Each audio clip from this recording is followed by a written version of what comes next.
gracias en esta mañana por habernos traído a tu casa, por habernos, Señor, dado, Señor, tus misericordias, por habernos dado, Señor, tus bondades. Te ruego, Dios mío, que tú me ayudes en esta mañana a dar tu mensaje, Señor, así mismo para que tus hijos también puedan valorar tu palabra, Señor, de esta manera puedan salir de acá llenos de tu conocimiento, llenos de tu piedad, llenos, Señor, de tus escrituras, para que puedan ponerlas por obra, Señor, pidiendo a ti por tu gracia que les concedas el hacerlo. Te ruego, Dios mío, que en esta mañana, Señor, me dé sabiduría, comprensión y entendimiento para poder darla. En el nombre de Jesús, amén. Tomen asiento. En esta mañana iba a dar dos. El título original de este tema iba a ser el castigo eterno versus el amor y la misericordia divina. Pero a medida que fui avanzando en el tema y desarrollando, dije, no voy a poder terminar, es muy amplio, así que no voy a posponer la misericordia, la justicia y la santidad para otro servicio, ¿no? Dado que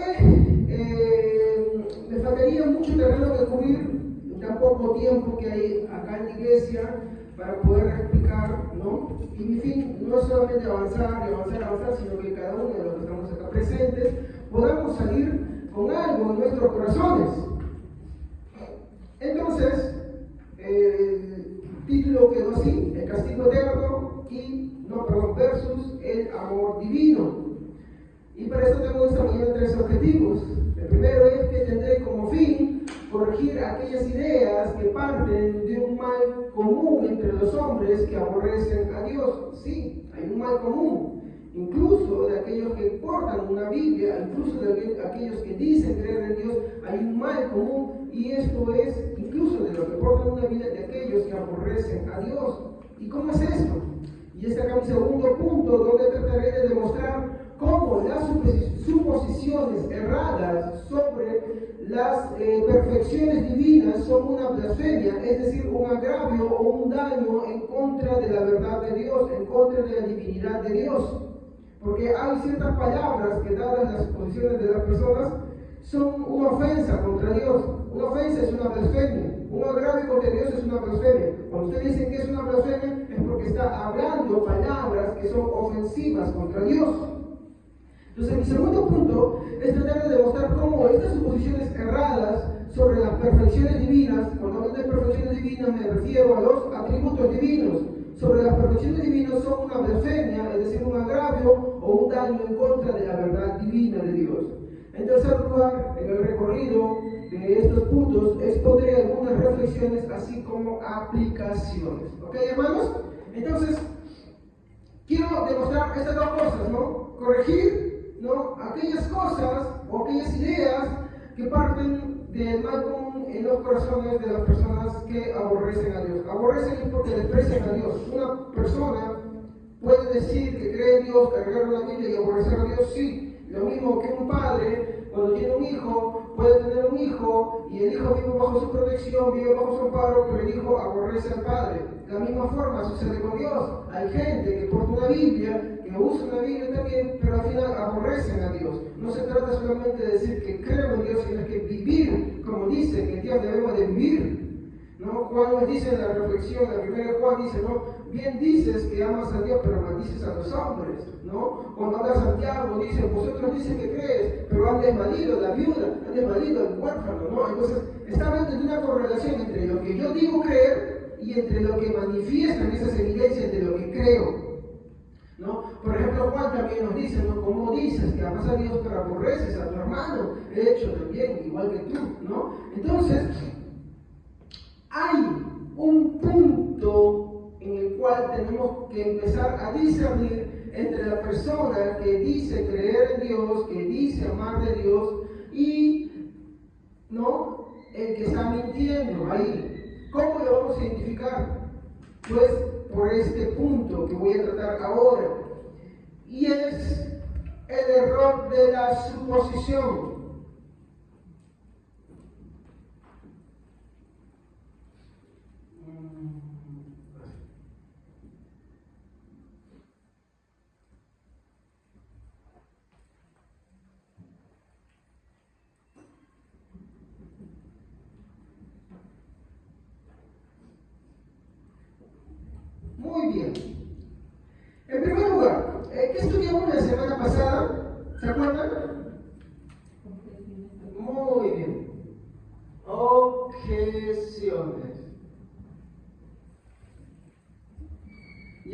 Entonces, perdón.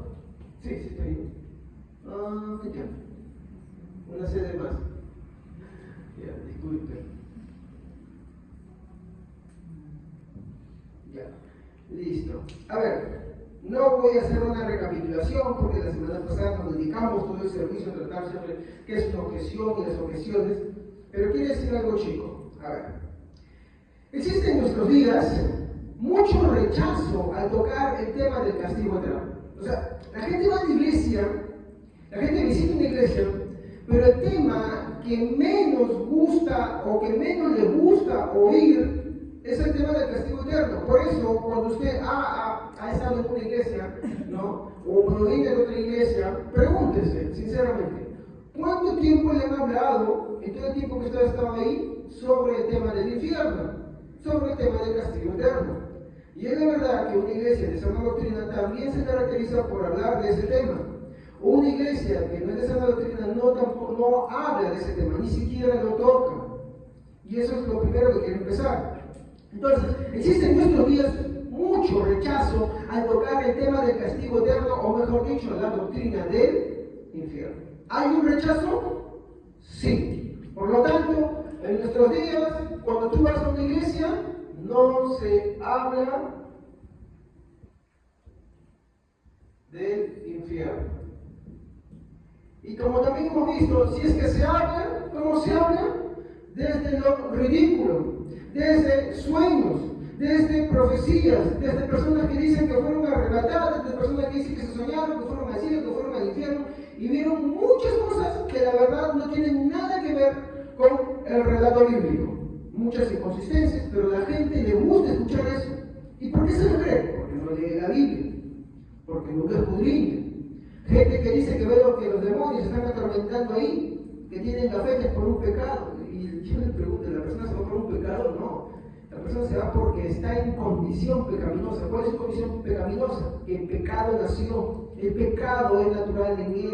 Su corazón está inclinado al mal. Sus pensamientos están inclinados al mal. Su conducta está inclinada al mal. No importa lo bueno que haga, siempre tiende a lo malo. En algo falla, en algo erra, en algo afrenta. No, a veces es en obras, a veces es en pensamiento, a veces es en sentimientos, acciones, incluso por la omisión. El hombre ya ha fallado a Dios ahí. Entonces te empiezan por ridiculeces. Dicen, no, yo estoy acá porque he sido adúltero, yo estoy acá porque fui ladrón. ¿Es el único pecado que comete un adúltero? ¿Es el único pecado que comete un ladrón? ¿O comete un sinnúmero de veces? Un sinnúmero de cosas, perdón. Y empezamos por el pecado más básico, su incredulidad, ¿no? Y si hablamos de la incredulidad, pues descartamos prácticamente al 90% de la población del mundo. Entonces, hoy en día, si no se habla del infierno, se habla desde la ridiculez. ¿Estamos? Y el problema es que los cristianos tienden a ir a eso.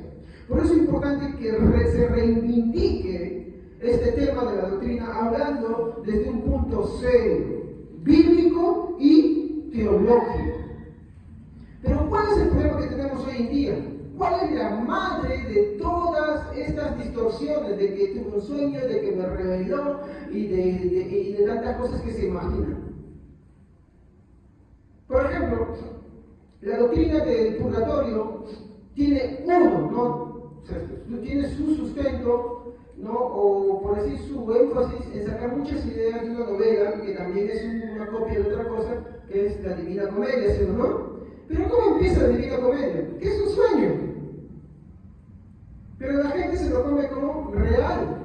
Entonces, es importante que veamos cuál es el origen de todas estas divisiones. Y se encuentra aquí, mis estimados hermanos. Suposiciones.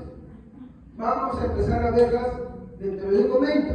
Entonces, ahora, al tratar de abordar y responder todas las objeciones formuladas en contra de la verdad del castigo eterno, sería una labor imposible, porque ¿cuántas objeciones hay en este mundo? Un sinnúmero. Hay demasiadas objeciones. Las personas no tienen una sola razón para no creer en el infierno. No tienen una, tienen demasiadas razones. Mi hermano, tan diversas de diferentes tonos, que tratar de mi hermano quedarse a querer responder a todas esas objeciones, es, mi hermano, una pérdida de tiempo. Entonces, ¿cómo debemos abordar esto? ¿Cuál creen que es el semillero de todas estas distorsiones? Y esto, hermano, se debe a que la mente fértil, ¿saben qué es fértil? Por ejemplo, cuando hablamos de una tierra fértil, ¿qué decimos de una tierra fértil? Una tierra buena y fértil. Que tú le tiras cualquier semilla, crece, ¿no? Tú has ido a algún lugar, por ejemplo, creo que hay sitios en Lima en los que tú vas y tú comes una fruta, una manzana, comes, no sé qué sé yo, una pera, comes un mango, comes un durazno, comes una palta, la tiras como si fuera sin nada, no le tiene ningún cuidado. ¿Y qué pasa con la semilla? Crece. Y uno acá se mata germinándola. Y si crece, crece mal. ¿Me equivoco? ¿Cuántos alguna vez han plantado una semilla? ¿Y ha crecido? Pero vas a otros sitios y ¿cómo la tiras? ¿Y qué pasa con la planta? Crece como si nada, abandonada crece, y encima la sinvergüenza te da frutas. Y una casa nada. Eso es lo que diferencia una tierra fértil, que produce cosas. ¿Cómo se le dice a una madre fértil? Tiene muchos hijos. Un padre fértil, porque engendra muchos hijos. ¿Sí o no? Comparado a la sociedad de hoy, como para vergüenza mía le digo, nos conformamos con uno, con dos. Y anda a ver, por ejemplo, gente tan orgullosa como en Corea del Norte, el emperador Kim, no sé cómo se llama más, entró en una crisis porque se dio cuenta que ahora ni ejército tiene, ni gente tiene, porque tanto se preocuparon en pro de las ideologías modernas, de decir que, bueno, simplemente los hijos son un estorbo, hay que tener lo necesario, simplemente, ¿y qué pasó ahora? Pasa toda una generación y ya no hay quien la reemplace. Ahora hay crisis de gente. En la China, que antes solamente se puede tener un hijo y si tenías uno más tenías que pagar una multa, hoy en día están rogando para que tengan, han derogado eso. ¿Por qué? Porque ahora la mayor parte de la población ha pasado una etapa en la que ya no puede laborar y ya no hay que trabajar. Se da vuelta. Entonces, ¿cómo se llama el título del libro que te regalé, Belín? Sí, el triunfo del ego moderno. Pienso en mis objetivos, pienso en mis metas y parece un triunfo en pro del éxito, en pro de eso es lo que la sociedad ve. Les recomiendo ese libro, es muy bueno, escrito por un presbiteriano, no me acuerdo el nombre, Carl R. Truman, creo algo así, muy bueno, que les pone todas las cosas que en esta sociedad se ponen como si fuera un éxito, pero son la ruina del hombre al final. Entonces, hoy hay una idea equivocada de lo que es fértil, pero la mente humana sigue siendo fértil en otras cosas. ¿Saben en qué? En objeciones contra Dios. De hecho, todas esas cosas van en contra del diseño de Dios. Y es fértil, mi hermano, ¿no? Entonces, esto que dije, estas ideas y otras cosas, se debe a que la mente fértil, especialmente de los incrédulos, y voy a ser claro, no quiero ofender con esto, pero la mente incrédula, fértil, bajo el control de Satanás, continúa ideando nuevas formas de evadir la verdad del castigo eterno. Salmos 14, 1 a 3. Salmo 14, 1 a 3. Amén. Dice el necio en su corazón: no hay Dios, se han corrompido, hacen obras abominables, no hay quien haga el bien. Jehová miró desde los cielos sobre los hijos de los hombres, para ver si había algún entendido que buscara a Dios. Todos se desviaron, a una se han corrompido. No hay quien haga lo bueno, no hay ni siquiera uno. Entonces, la mente incrédula parte desde una idea: no existe Dios. Dios no existe y hay las objeciones. Porque me va mal, porque si Dios existiera, me hubiera encantado tocar ese tema, pero cuando veremos más en el próximo servicio de la misericordia, veremos esa pregunta, ¿no? A la que todos dicen, pues si Dios existiera, ¿por qué existe el mal? ¿No? Si Él es bueno, ¿por qué tanta maldad? Pues hoy no la hablaré, la veré en el próximo servicio, ¿no? Pero las mentes, a lo que quiero decir, las mentes van a buscar miles de objeciones. Una de ellas es lo mal que les va. como ocasión número uno para poder ni siquiera tratar de negar a Dios, sino tener el pretexto de ir tras sus propias cosas. Entonces, como dije, la mente fértil de los incrédulos, ¿qué va a buscar? Muchas formas de negar a Dios. ¿Con qué finalidad?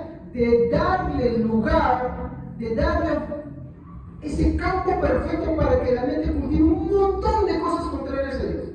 Y una de esas, hermanos, ¿qué cosa es? Mi desarrollo, mi logro. ¿A costa de qué? A costa de los principios de Dios. Entonces, acá quiero hacer unas reflexiones.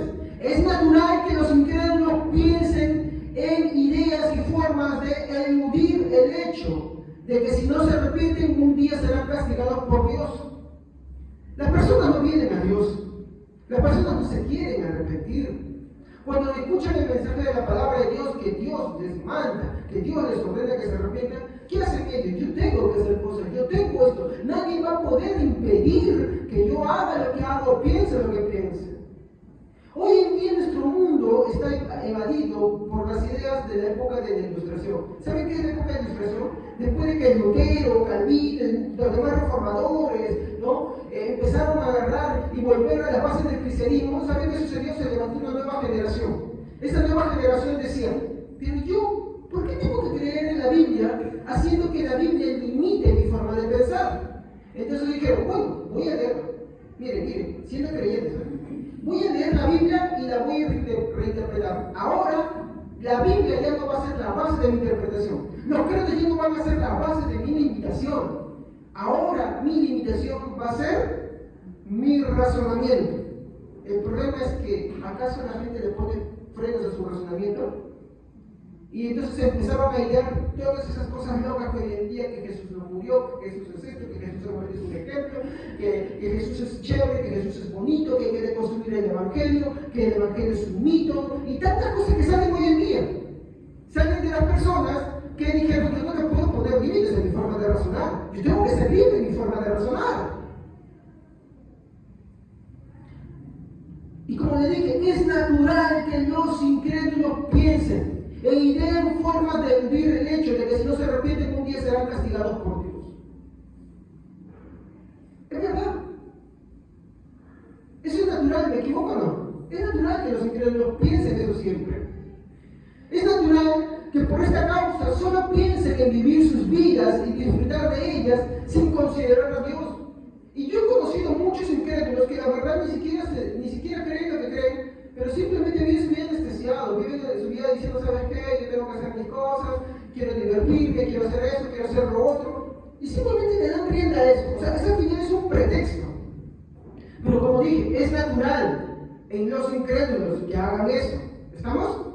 ¿Qué es natural? Es propio de ellos. Pero ¿cuáles fueron las palabras de Cristo sobre aquel hombre que se sintió satisfecho de su vida, pero que no fue prudente, que hay un Dios que lo ve todo? Necio, esta noche pediré tu alma. Lucas 18 al 21. Perdón, Lucas capítulo 12, versículo 18 al 21. Mientras que lo van buscando, yo sigo hablando de esto. Lucas capítulo 12, versículo 18 al 21. Entonces, hermanos, no tenemos que reflexionar esto. Es natural que los incrédulos piensen así, es natural que los incrédulos se justifiquen así, es natural que los incrédulos tengan ideas y formas diferentes para justificar su vida y no creer en Dios y no arrepentirse y no ver el hecho ineludible de que hay un Dios que lo ve todo, que juzga todo. ¿Es verdad eso? Sí, es verdad. El problema está cuando los cristianos se amoldan a esa forma de ser. Y como dicen algunos, ¿no? Cuando dicen, mejor me voy al mundo para que nadie me diga lo que yo tengo que hacer, mejor no voy a pecar, mejor ya no vengo a la iglesia, mejor sigo de esa forma. Mira, tú puedes vivir toda tu vida muy feliz, tener todo lo que tú quisieras, disfrutar de todo lo que tú quisieras. Incluso por pecar, abrirte al mundo y decir, bueno, me voy al mundo. Me voy al mundo para vivir porque yo no soporto que la gente me diga qué es lo que yo tengo que hacer. Y aún así, en todo ese desenfreno puedes vivir feliz y conseguir todo lo que te satisfaga. Pero ¿qué dice la Biblia sobre aquel hombre que alcanzó esto? A ver, por favor, léanlo, si ya lo tienen. Lucas capítulo 12, versículo 18 al 21. menos y los edificaré mayores. Y allí guardaré todos mis insultos y mis bienes. Y diré a mi alma, alma, muchos bienes tienes guardados para muchos años. Repósate, come, bebe, regocíjate. Pero Dios le dijo, necio, esta noche vienen a pedirte tu alma, y lo que has provisto, ¿de quién será? Así es el que hace para sí tesoro, y no es rico para con Dios. Hay una carrera loca en estos días por acumular tesoros en esta vida. Y el problema, como yo te digo, no está en que y no quiero que cambien por ahí, el pastor no quiere que nos desarrollemos, el pastor no quiere que nos agarre y estudiemos. No, yo no he dicho eso, no ponga palabras en mi boca que yo no he hablado. Pero el problema está en que tú pongas a Dios por eso. ¿Cuánta gente dice, voy a viajar porque quiero lograr una mejor vida? Está bien, la puedes conseguir. ¿A costa de qué? ¿A costa de tu fe? ¿A costa de tu familia? ¿A costa de que ellos se pierdan? ¿De qué sirve? Y puedes ser feliz, puedes tener paz económica, puedes incluso desarrollarte, pero tu familia desecha. ¿Cuál es la ganancia de eso? Por eso la frase que yo puedo sacar en esto dice, necio, esta noche pediré tu alma. Y en base a esto me lleva al segundo punto de esta reflexión. Padres, no sean negligentes. Hablaré sobre estas palabras más adelante en las aplicaciones. Padres, no sean negligentes. No guíen a sus hijos al castigo eterno. Pero pastor, ¿cómo usted me puede decir esto? ¿Cómo es que yo haga esto? Y te pregunto, ¿sabes cómo lo haces? Y te respondo, cada vez que usted, querido estimado padre, cada vez que usted, querido y estimada madre, ocupa más a su hijo en las distracciones de este mundo, lo condena. Yo siempre he dicho, hay que saber poner límites a las cosas. Sí, hay que mandar a tus hijos a estudiar, sí, está bien, y tienen que estudiar bien, sí. Que tus hijos tienen que desarrollarse, sí, está bien. Pero no nos vuelvas religiosos de eso. Hay padres y ahí tiene que ver el pecado, que por tener una paz, una privacidad en su hogar, una tranquilidad, a sus hijos lo meten en talleres de todo y para todo. Como a los hijos, hay que ser sincero, en la casa hacen desastres. Muchos de los padres buscan, no digo que es la única forma, hay más formas que lo hacen. Entonces el hijo está en el campeonato de vóley, el hijo está en el campeonato de judo, el hijo está en una y otra cosa. El problema es, como te digo, que los incrédulos pueden hacer eso. ¿Por qué? Porque al final ellos no temen a Dios, ellos no conocen a Dios. Dicen que lo conocen, pero en realidad no conocen nada de Dios. Nunca ni siquiera han leído la Biblia. Hay que ser sincero, tú le preguntas, ¿has leído la Biblia? Y dices, sí, porque recuerdan una fecha para enlazar, una verdad a medio. ¿Y te la has leído completa? ¿Ya has meditado sobre ella? ¿Conoces las doctrinas esenciales de ella? ¿Conoces quién es Jesucristo? ¿Sabes cómo es Dios? ¿Sabes en la situación que te encuentras? Y no hay respuesta para eso.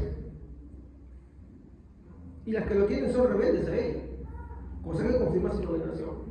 Pero como te dije, es natural en el padre incrédulo o incrédula que haga eso.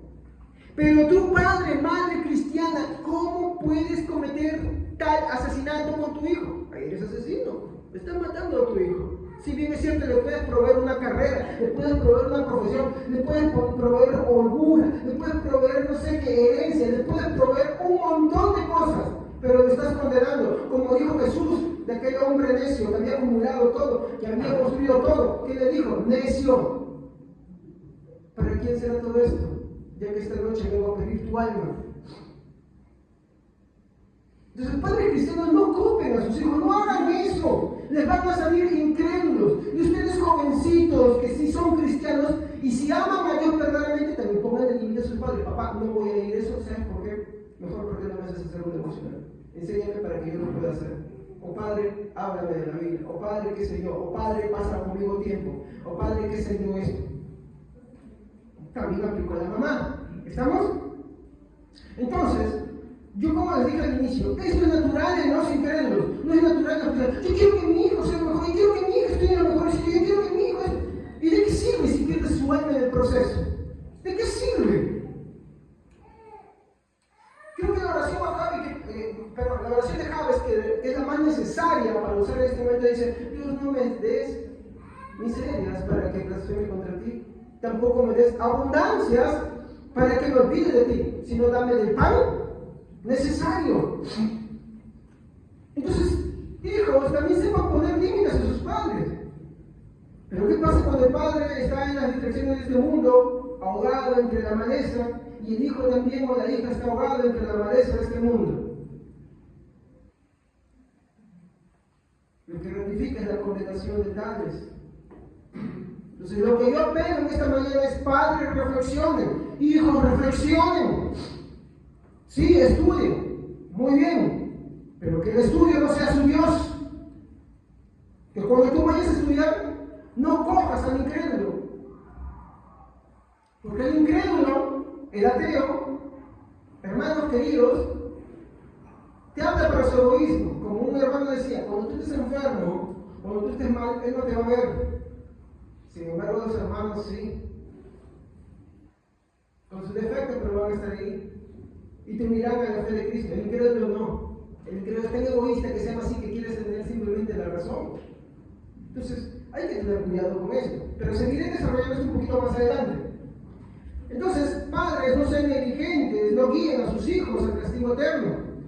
Como le dije, pero usted dirá: ¿cómo hago esto? Cada vez que usted ocupa más a sus hijos en las distracciones de este mundo y así, de esta manera lo condena. ¿Qué dice el libro de Deuteronomio sobre la responsabilidad de los padres? Llena a tus hijos con campeonatos, con clases de fútbol, de judo, para que no pasen más tiempo en casa contigo. Parece que hoy día los padres les aburren a los hijos, ¿no? Parece que hoy día descansan. Hoy día ya les hastiga tener más hijos. Pero ¿qué dice la Biblia? Miren, había una costumbre que al levantarse los hijos iban a la cama del padre y se sentaban ahí y no se paraban hasta que el padre les diga qué tenían que hacer, porque cada uno quería brillar. Oye, esa costumbre no existe. Anda, levántese usted. Y usted es el que tiene que levantar a sus hijos. ¿Ah? Por eso es que yo, ahorita les digo, no, para mí es importante explicar una buena trilogía. Eso vamos a hablar dentro de poco, que se llama la trilogía del pacto. No es que pactan con Dios, con dinero, no, eso no. No, sino es el pacto de redención, que vamos a hablar dentro de muy poco. Todo eso se ha perdido hoy día. Todo eso se ha perdido. Hoy parece ridículo esas cosas, pero había un respeto tal cual, porque la función del padre era levantarse y luego recordar a sus hijos sobre Dios. Y cómo pone el límite, dice, ¿no? O cómo pone la regla, dice, no, al entrar, al salir, al venir, al acostarte, al levantarte, al ir por acá, por allá, les hablarás, las escribirás en los dinteles de tu casa. No, o sea, no está diciendo que les escribas literalmente, sino que así como los dinteles son un soporte de la casa, ese será el soporte, ¿no? Entonces, la Biblia enfatiza eso.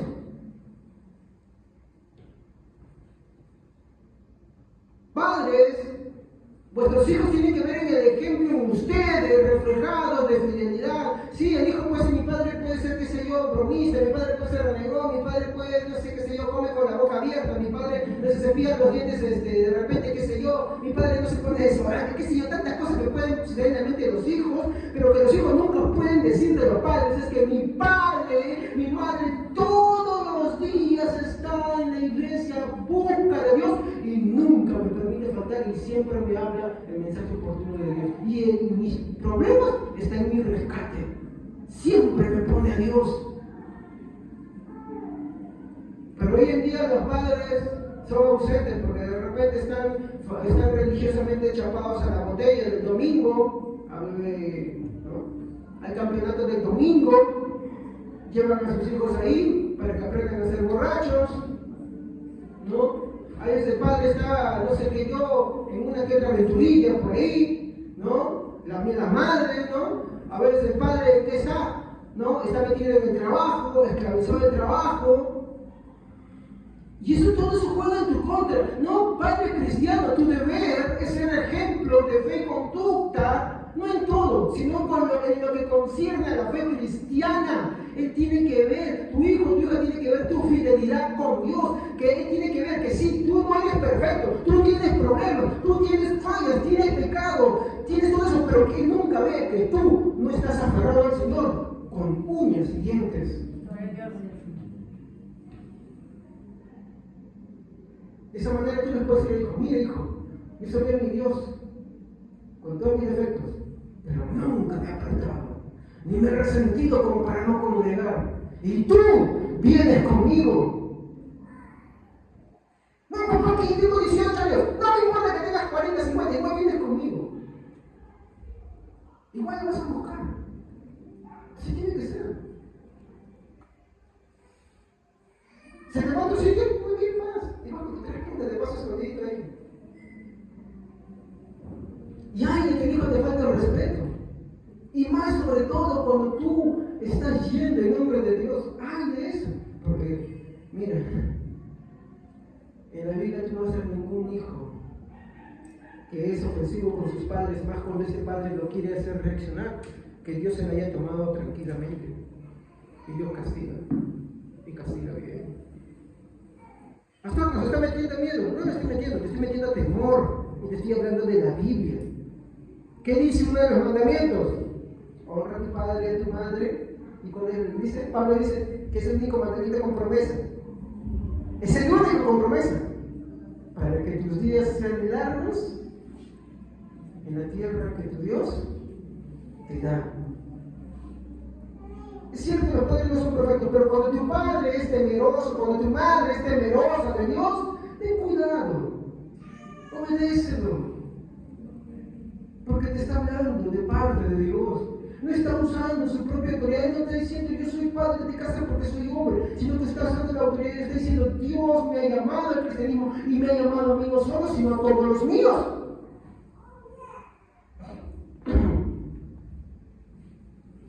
Estaba leyendo en esta semana un artículo que habla sobre cómo son los 39 artículos de la Iglesia de Inglaterra. Y él decía, es terrible, es un cáncer en pos del individualismo de nuestros días, que padres cristianos vayan y dejen de forma negligente a sus hijos, a su propia suerte, el querer buscar de Dios. Porque Dios no te dice, déjalo que Él decida. No, la Biblia te dice que ellos deben seguir tu fe. Cuando Pedro predica su discurso, yo sé que les digo esto, pero yo siempre voy hasta que se quede en la cabeza esto. Cuando le dice a Abraham, ¿qué le dice? Circuncidarás, ¿qué dice? Al esclavo, al siervo, al recién nacido. No solamente su familia, todos los que están bajo su casa. Cuando le habla a Pedro en el discurso de Pentecostés, ¿qué dice? Porque para vosotros y para vuestros hijos es la promesa. ¿No? No te está diciendo que es para ti solo. Es para tu familia también. ¿Estamos? Entonces, ¿es natural que los cristianos piensen de forma contraria? Sí. Los cristianos no. ¿Estamos? Tenemos que aprender a separar esas cosas. Padres, no condenen a sus hijos en las distracciones de este mundo. No aprendan de Javes, el pan necesario, las cosas necesarias. ¿Estamos? No hagan lo otro. ¿Por qué? Porque tus hijos se van a distraer de esas cosas. Tú tienes una obligación, no puedes eludir esa responsabilidad. ¿Qué cosa es? Es ser ejemplo de qué? De fe y conducta para tus hijos, de hablar para Dios, de llevarlos constantemente. No es que te saques el ancho, que estés ahí agarrando y esforzándote para que estén metidos en la, no sé qué sea, en la escuelita del fútbol, en la escuelita del básquet, en la escuelita de la natación. Yo pienso que eso cuando hay tiempo. Pero después saturarlos, no se hace eso. No se puede, no se debe. ¿Y cómo te das cuenta? Que tus hijos van creciendo y después te van saliendo nociones de incredulidad. Y no confíes con que estén acá. No te confíes así.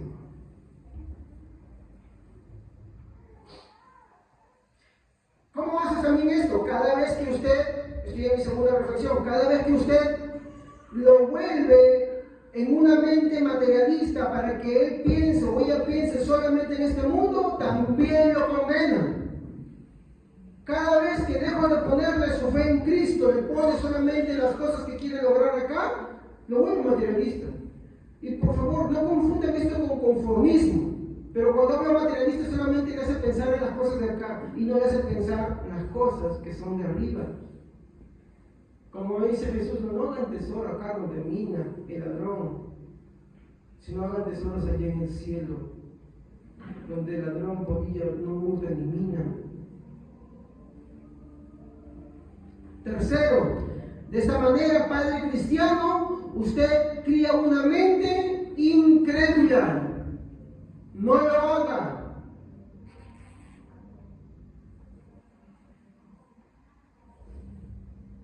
Pero no quiero dejarle desesperanzado. Querido padre, querida madre, usted está a tiempo. Empieza por arrepentirse y guía a sus hijos en el temor a Dios. ¿Estamos? Y aquí finalizó mi primera reflexión. Vamos a ir al segundo punto. Estamos hablando de las objeciones, ¿no? En mi segundo punto, quiero tratar sobre las suposiciones. ¿Cuál es el mal que tenemos hoy en estos días para hablar sobre el tema del infierno, del castigo eterno en las iglesias? ¿Por qué no se toca? ¿Por qué para tan poco temor entre la población cristiana sobre Dios? ¿Por qué? Porque en estos días ha sido minado tanto que no se habla o se ridiculiza el tema del infierno, y esto viene por las suposiciones. Y aunque usted no me crea, acá yo no voy a hablar de los sueños y las revelaciones, sino voy a hablar de lo que lo origina. ¿Qué es una suposición? ¿Qué es una suposición, queridos hermanos? ¿Qué nos dice el diccionario?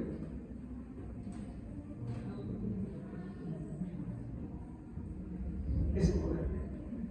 No, no se preocupe, no la voy a dejar ahí. No, pero el diccionario dice suposiciones. Es poder. Dime qué es.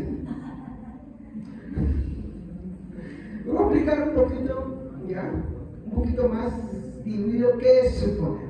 A ver, vamos a poner esto de una forma, bueno, puede ser que me equivoque, pero yo quiero buscar la forma más simple de poder hacer entender qué es una suposición. Una suposición es una acción de formarse una opinión en base a ideas, ¿ya? ¿No? O sea, es cuando la persona se va a formar, ¿no? Se va a formar opiniones.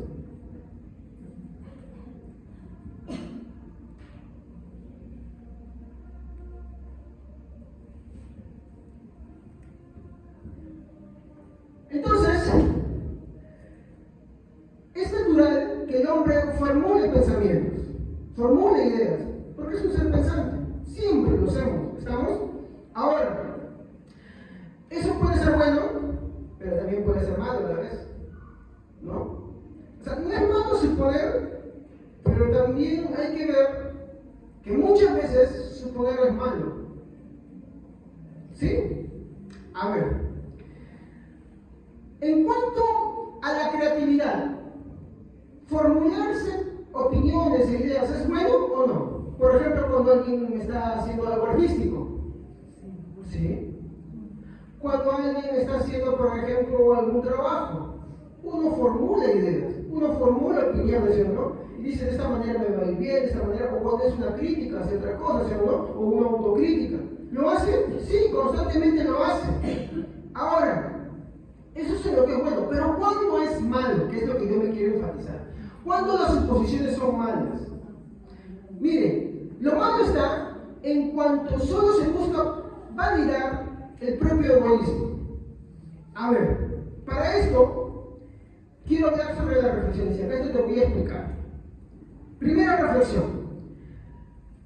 Primero, como cristianos debemos tener siempre el temor de Dios, y esto lo digo porque nuestros pensamientos de por sí están inclinados al pecado.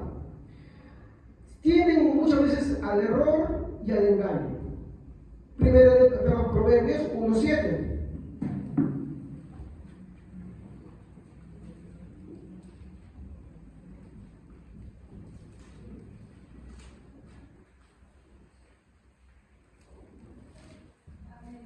El principio de la sabiduría es el temor de Jehová. Los insensatos desprecian la sabiduría y la enseñanza. Entonces, ¿es mala? ¿Para qué? Para centrarla en qué? En el egoísmo.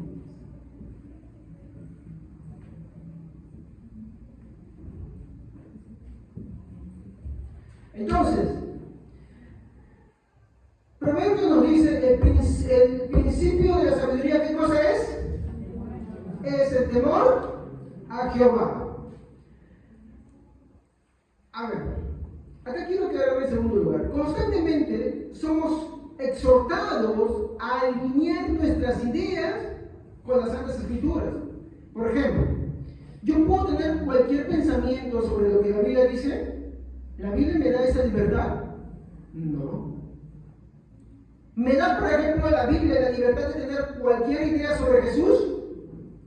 Ahora que estamos estudiando los concilios los días viernes, pero usted ve que al tratarse ese problema, al hablar de la Biblia en los concilios, ¿se les da la libertad que la gente piense cualquier cosa sobre Jesús? ¿Cuál era la libertad que se les había dado a ellos? O sea, ¿qué libertad se habían impuesto a ellos, a sí mismos? Que era una blasfemia contra Jesús. O por así decirlo, se tomaron demasiadas libertades. ¿Cuál era esa? Estamos tratando de los días viernes. Es una. Y que tiene que ver contra Jesús. ¿Se acuerdan? Hemos dicho, repetido, es la misma que tiene los testigos de Jehová. Que Jesús es creado. Esa es una libertad que se dan los hombres que dicen creer en Dios, pero que está mal. Libertad que la Biblia no les ha dado. Entonces, las suposiciones pueden ser malas cuando uno se toma las libertades y piensa que en el terreno de la Biblia no hay limitaciones. Sí las hay. Una libertad que se da hoy en día es el universalismo. Por ejemplo, cuando se muere alguien, y yo no digo porque la gente está dolida y de repente están enterrando a la persona o incinerándola, ¿no? Mire, y voy a ser bien claro. ¿Qué hace un cura cuando está enterrando a una persona? ¿Qué palabras te dice? Y nuestro querido hermano ha sido recibido en los brazos de la gloria de nuestro Señor. ¿Qué brazos de la gloria de nuestro Señor? O sea, ha sido un asesino. Ha sido un malvado. ¿Y qué cuántas cosas más están ahí? Toda su vida vivió haciendo lo mismo, pero ahora lo metieron al cielo. Entonces, ¿la Biblia da la libertad para eso? Obvio, yo no voy a decir, no, sí, la persona está en el infierno, ahí, el marco del infierno, podría desocultar su pecado. No voy a decir eso tampoco, ¿no? Pero tampoco voy a decir que el Señor, no, porque me salen apedreando. Pero tampoco voy a decir que ahora está gozando de la paz del Señor. ¿Eso cómo se le llama? Tomarse demasiadas libertades, ¿no? ¿Y de dónde vienen esto? Pues bueno, cuando sigamos avanzando, pues sí vamos a ver cómo las suposiciones ahí afectaron demasiado el cristianismo, porque parte de todo eso. Entonces, la Biblia sí le pone limitaciones a nuestros pensamientos, 2 Corintios 10:5.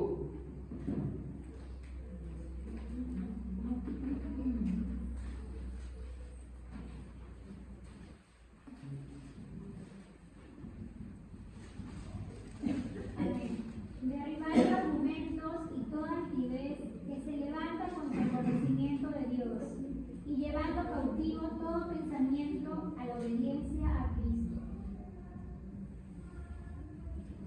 Muy bien. Es verdad, muchos a lo largo de la historia han dicho, no, la Biblia traza, no, la Biblia limita. Sí, y es verdad, porque no tenemos libertades de hablar de Dios como querramos, sino como el texto bien aclara, poniendo todo pensamiento en obediencia ¿a quién? A Cristo. Y estamos obligados, o sea, esto es algo que no podemos tener vergüenza. O sea, como dijo Pedro, ¿vale más obedecer a los hombres que a Dios? No. Y hoy en día alguien que hace un comentario correcto, sí, pues la vida es un atraso. Mira, está bien. Puede ser que muchos hombres cometieron un atraso en cuanto a lo tecnológico, en cuanto a ciertas cosas, como el hecho como el tema del sistema solar y todo eso. Sí, está bien. Pero en donde no tenemos, mi hermano, la libertad de darnos esas mayores libertades, mi hermano, es en el campo de la teología. Por ejemplo, en cómo Dios salva, en cómo Dios condena, en cómo es Dios, cómo es el hombre. No tenemos libertades. Sin embargo, el pensamiento del mundo es hoy, la gente es buena. Por ejemplo, Vania, ¿tú eres buena? Ah, ya. Pero ¿por qué sabes tú que no eres buena? Porque la Biblia lo dice. ¿Alguien sabe el pasaje donde la Biblia dice eso? No es uno solo. ¿Ah? No, a ver, los salmos, esos salmos de David. Salmo 51. En pecado me concibió mi madre, en pecado fui concebido. No es que la mamá de David fornicó, adulteró, por favor. Otra traducción nos dice, ¿no? Fui concebido pecador. Todo ser humano, todo bebé que nace es pecador, por naturaleza. ¿Me comprende? Entonces no tenemos, pero hoy en día, ¿qué pasa? Todo eso se ha cambiado. No tenemos libertades para ir, mi hermano, con esto a poder agarrar y contradecirlo. No, porque nuestro razonamiento tiene que ser llevado, como dice el texto, a la obediencia de Cristo. Continúo. Es aquí donde debemos preguntarnos, ¿mis pensamientos están alineados con la voluntad de Dios? Por ejemplo, si yo te pregunto, ahora ya no solamente Vania, sino cualquier hermano para acá, ¿eres pecador? ¿Cuál será la respuesta que tú dices? No, yo no peco porque yo no hago esto, aquello, lo otro. Y como consecuencia tú no necesitas de Cristo, como consecuencia hay que arrogarte para que tú creas en Cristo. Pero ¿de dónde parte todo eso? De suposiciones humanas. Sin embargo, ¿qué dice Juan en su epístola? Dice, Dios es luz y ninguna tinieblas hay. Si decimos que no hemos pecado, le hacemos a él mentiroso y la verdad de Dios no está en nosotros.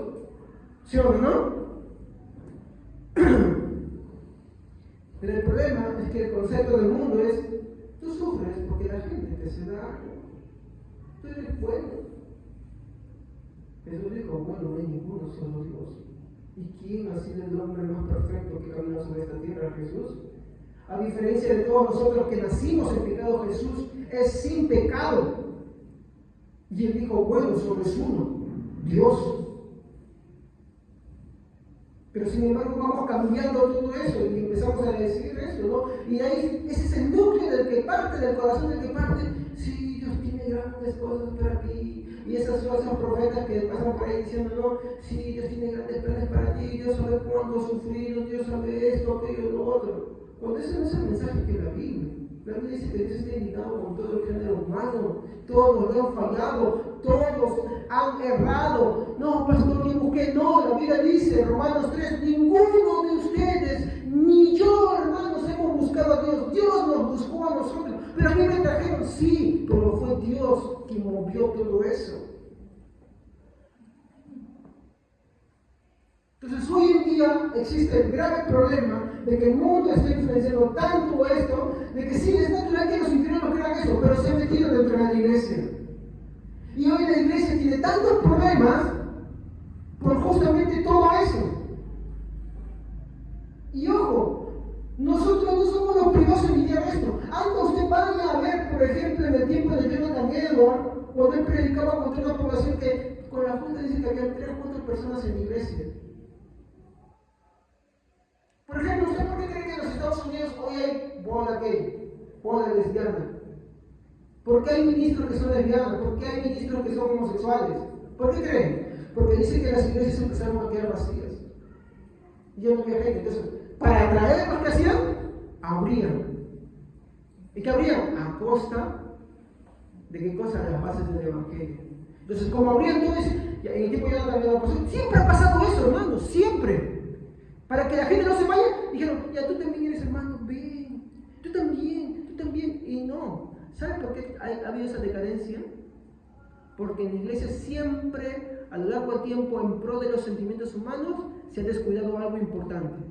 Y es que Dios está enojado contra todo el género humano. Y a menos que el hombre no obedezca el mandato de Dios de arrepentirse, está condenado. A menos que no rinda su vida a Cristo, y no solamente su vida, sus pensamientos y todo su ser a Cristo, está condenado. Y cuando eso sucedió, remeció los pies del cristianismo de la época de la Reforma Protestante. En el tiempo de Jonathan Edwards, remeció todo el piso también así. ¿Qué creen que predicaba Wesley? ¿Qué predicaba Wesley, por ejemplo? ¿Qué creen que predicaba? Ustedes son pecadores, ustedes le han ofendido a Dios. Ellos no decían, mira, ¿sabes qué? Ven para los 5 éxitos, los pases, los 5 éxitos, tú eres un campeón, tú eres un grande, tú eres esto. Es por de que todos paran pegando o jalando frasecitas bonitas. ¿Qué decía él sobre todo esto? Y él decía que es importante rescatar y en todo tiempo hablar sobre la doctrina del infierno, porque los hombres, al no escucharla, refuerzan más su pecado. Y por lo tanto hay que rogarles, y ya estamos desesperados rogando, ven para acá a la iglesia. No. ¿Y sabe por qué? Porque cada cristiano no se le predica sobre esa doctrina. Cuando el cristiano entiende su condición, es como decirle, mira hijo, tú estás así, asá, asá, asá. Es como aquel padre que le ve a su hijo que está borracho y dice, sí hijo, está bien, vamos los dos juntos. Pero aquel padre que le empieza a decir claramente, tú estás así, y esto te va a pasar, y esto y aquello y lo otro, por más que no le gusta. O como cuando la madre le dice, mira hija, ese hijo, ese chico es malvado, ese chico es asá, es aquello y otro. Pero hay otra madre que dice, no, sí, está bien, tráeme nomás.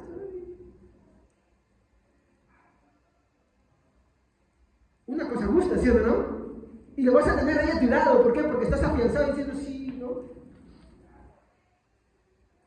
Pero como dicen los otros, la otra forma, no, eso es asá, no te agrada, no le gusta, es que no gusta, de verdad, la doctrina del infierno no agrada.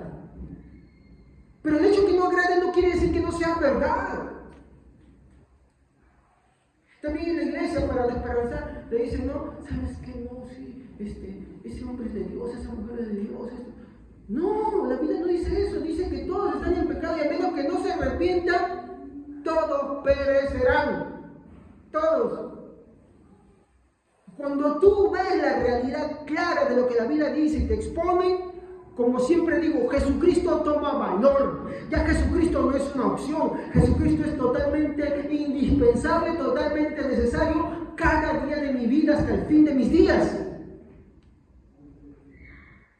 Pero hoy el mensaje ha sido cambiado de, bueno, es chévere.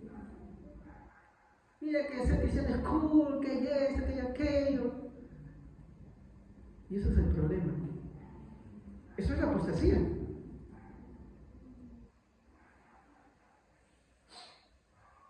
Entonces, ¿la Biblia sí limita nuestra forma de razonar? Sí. ¿Y es buena? ¿Por qué? Porque lo limita en cuanto a lo teológico. Y cuando hablo de lo teológico, me refiero, por ejemplo, a la doctrina del hombre.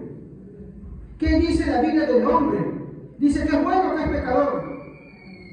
Muy bien, estamos hablando bien resumido, nada más. ¿Qué dice la Biblia en cuanto a Dios? ¿Que Dios es amor? Sí. ¿Y cómo lo es? Y eso es lo que vamos a ver hoy día. Avanza. Muy bien. Entonces, en tercer lugar, las suposiciones son malas cuando entre los que se dicen ser cristianos piensan que no tienen límites y que por ello pueden pensar lo que quieran al punto de anularlas. Ahí las suposiciones son malas. Ahí cuando uno se da demasiadas libertades es malo. Como bien es el caso del castigo eterno.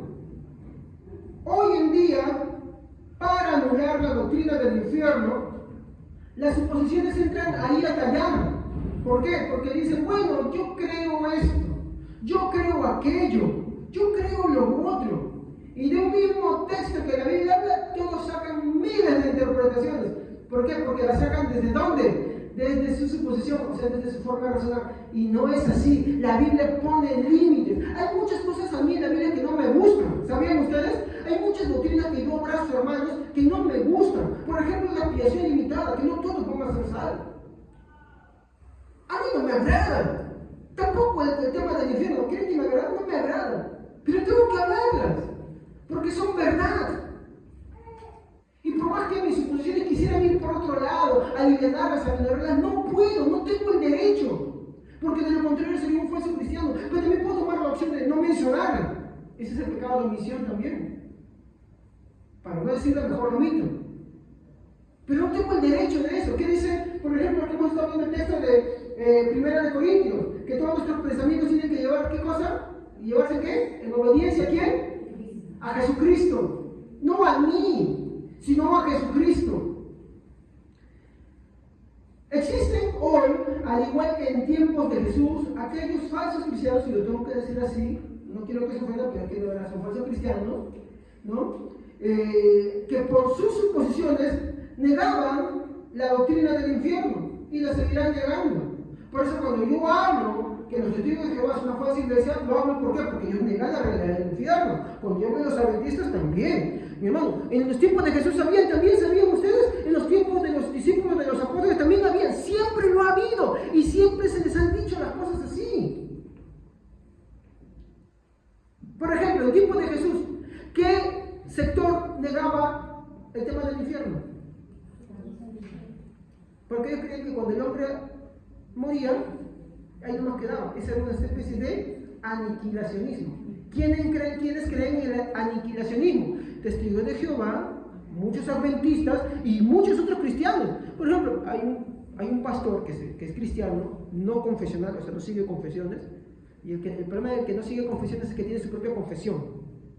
¿Ya? Entonces, a mí me gusta, sí, cuando él habla en historia, en esto, Mauricio Scott, un peladito. Habla bonito todo eso, bonito fondo musical, muy circulado por eso, pero él cree en el aniquilacionismo. Y si bien es cierto, muchas cosas de las que habla son ciertas, pero por esta doctrina en particular, es catalogado como falso maestro. ¿Se dan cuenta? Y así de exigente es la Biblia, sí. ¿Por qué? Porque algo no me guste, yo no puedo decir, yo no puedo tener el derecho de anular. ¿Qué dice el libro de Apocalipsis? Que no, yo advierto a todo aquel que añade o quita a las palabras de este libro. Entonces, ese texto en Apocalipsis, creo que es el 19, no me recuerdo, ¿qué me está mandando? A que yo no puedo añadir, pero tampoco puedo quitar. Entonces, por más que mi corazón me conmueva, mi hermano, a ver, yo quiero que entiendan. Ustedes no piensan que yo cuando hablo del tema del infierno, yo salgo afuera pensando, ¡ah, todos se van a ir al infierno, hijos del diablo! Yo no salgo así a la calle, hermano. A ver, yo quiero que entiendan. Yo estoy obligado por la palabra de Dios, con amor y con fidelidad, a hablar las doctrinas tales por eso.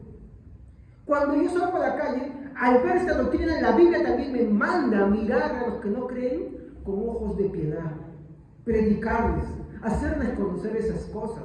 ¿Me entienden? Así que no vayan a ver porque, ay hermano, ¿cómo habla así? Seguro en la calle es así con la gente. No, yo no soy así, hermano, pero tengo que hablarlo. ¿Me comprende? Tengo que hablarlo, porque si no lo hablo, hermanos, ¿qué pasa? Tengo una falsa piedad y eso me convierte en falso cristiano, y los falsos cristianos se van al infierno, porque ¿qué dice? Ningún hipócrita, ningún cobarde, ningún mentiroso entrará en el reino de los cielos, sino que fueron arrojados todos al lago de fuego con el falso profeta y la bestia. ¿Se dan cuenta? Entonces sí, la Biblia pone límites a mi forma de razonar, tengo que hacerlo. ¿Ok?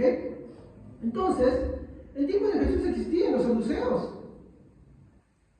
Y tú ves que Jesús hablaba sobre el infierno, sí, y a muchos no les gustaba. Pero ¿cómo le habló por ejemplo, a Jairo? Jairo era saduceo, no creía en eso.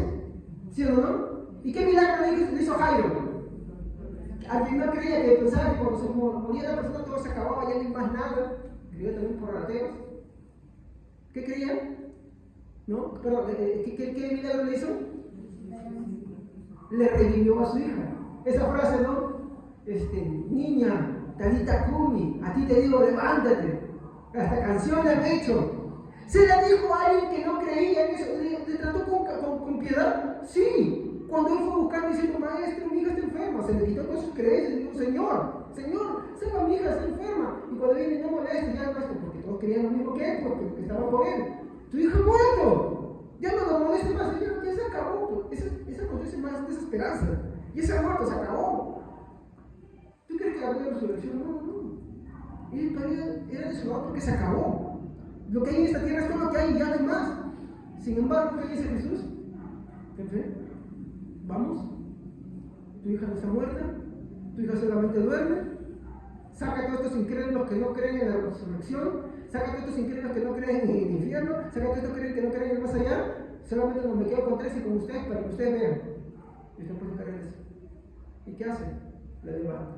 Debe de comer dinero. Se la devolvió. ¿Y qué le demostró con esto? Que sí hay. Que sí hay más allá. ¿Me entiendes? ¿Le trató con piedad? Sí. ¿Le hizo un milagro? Sí. ¿Me comprende? Pero nunca Jesús negó la otra realidad de decir, existe un infierno. Y se van ahí todos cuando no creen en el Hijo. Seguimos.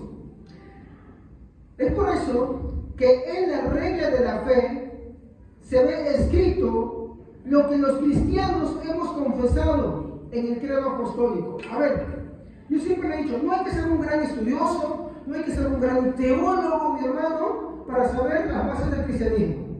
Todo, mi hermano, lo que el cristiano debe creer se encuentra resumido. Ya cuando uno lo ve, dice, uy, quiero ver las profundidades de qué quiere decir cada una de estas cosas.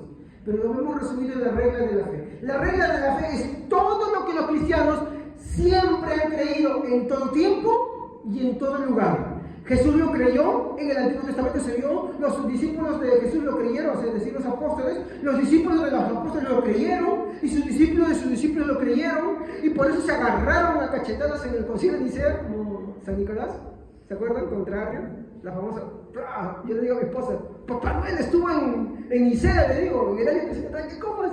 Es que la leyenda de Papá Noel es basada en uno de ellos, disculpen el entremés, a veces me emociona por él. Pero lo continuaron creyendo y por eso en los concilios se agarraron ahí, con pasión defendían las cosas, una y otra vez. Por eso los persiguieron, los mataron. Y por eso, para que ellos entiendan qué es la base del cristianismo, dejaron todo lo que el cristianismo tenía que resumir en qué cosa, en el credo apostólico. ¿Y qué dice el credo apostólico sobre el infierno? No voy a leer el credo apostólico, pero solamente voy a tomar 3 extractos chiquitos. Primero dice, descendió a los infiernos. ¿A qué tiene que estar hablando el infierno? Del castigo, de la ira de Dios. Y es el credo que confesamos. ¿Qué más nos dice? Está sentado a la diestra de Dios Padre, que resucitó y está allá.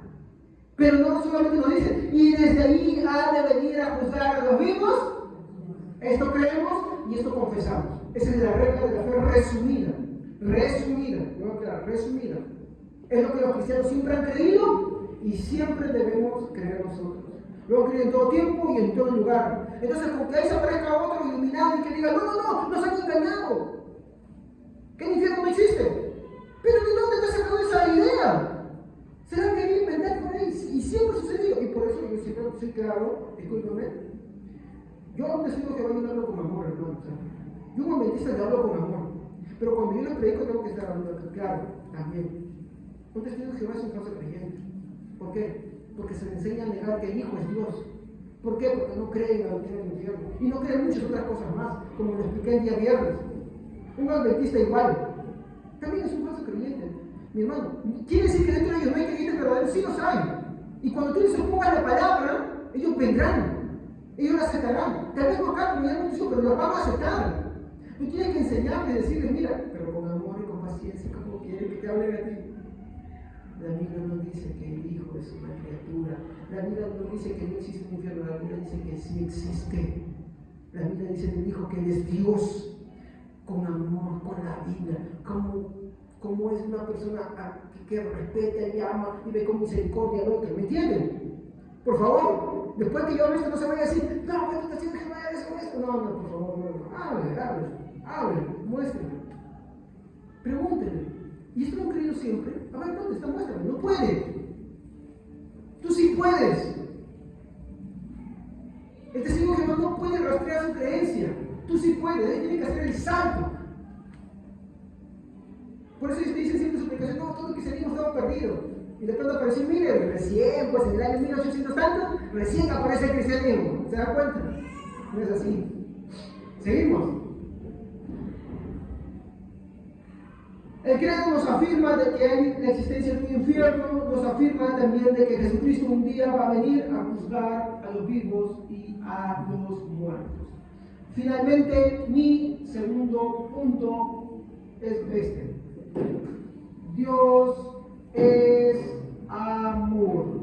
Ya hemos hablado sobre este tributo que es el amor de Dios y creo que salimos muy regocijados como a causa del amor de Dios Jesucristo murió por nosotros. Y tenemos un montón de doctrinas al respecto de ellas, ¿no?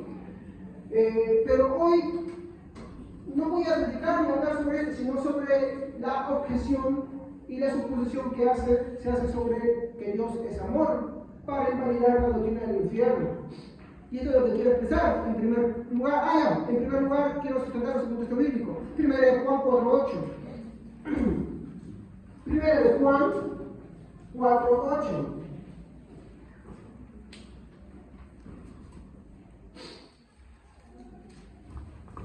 Amén. El que no ama no ha conocido al Dios, porque Dios es amor. Y la frase de Dios dice, Dios es amor. Nosotros afirmamos eso. Es a causa de su amor, es a causa de su bondad, es a causa de su misericordia que Él envía al Hijo. Y es por ese amor que nosotros, hermanos, somos salvos. Amén. Es a causa de ese amor que podemos estar ante un Dios santo y puro, porque de lo contrario tú no podrías estar delante de Dios. Mire, el texto principal que hemos leído en el Salmo 5:5, ¿quién lo puede leer otra vez para que se den cuenta? Miren el libro, Salmo 5:5.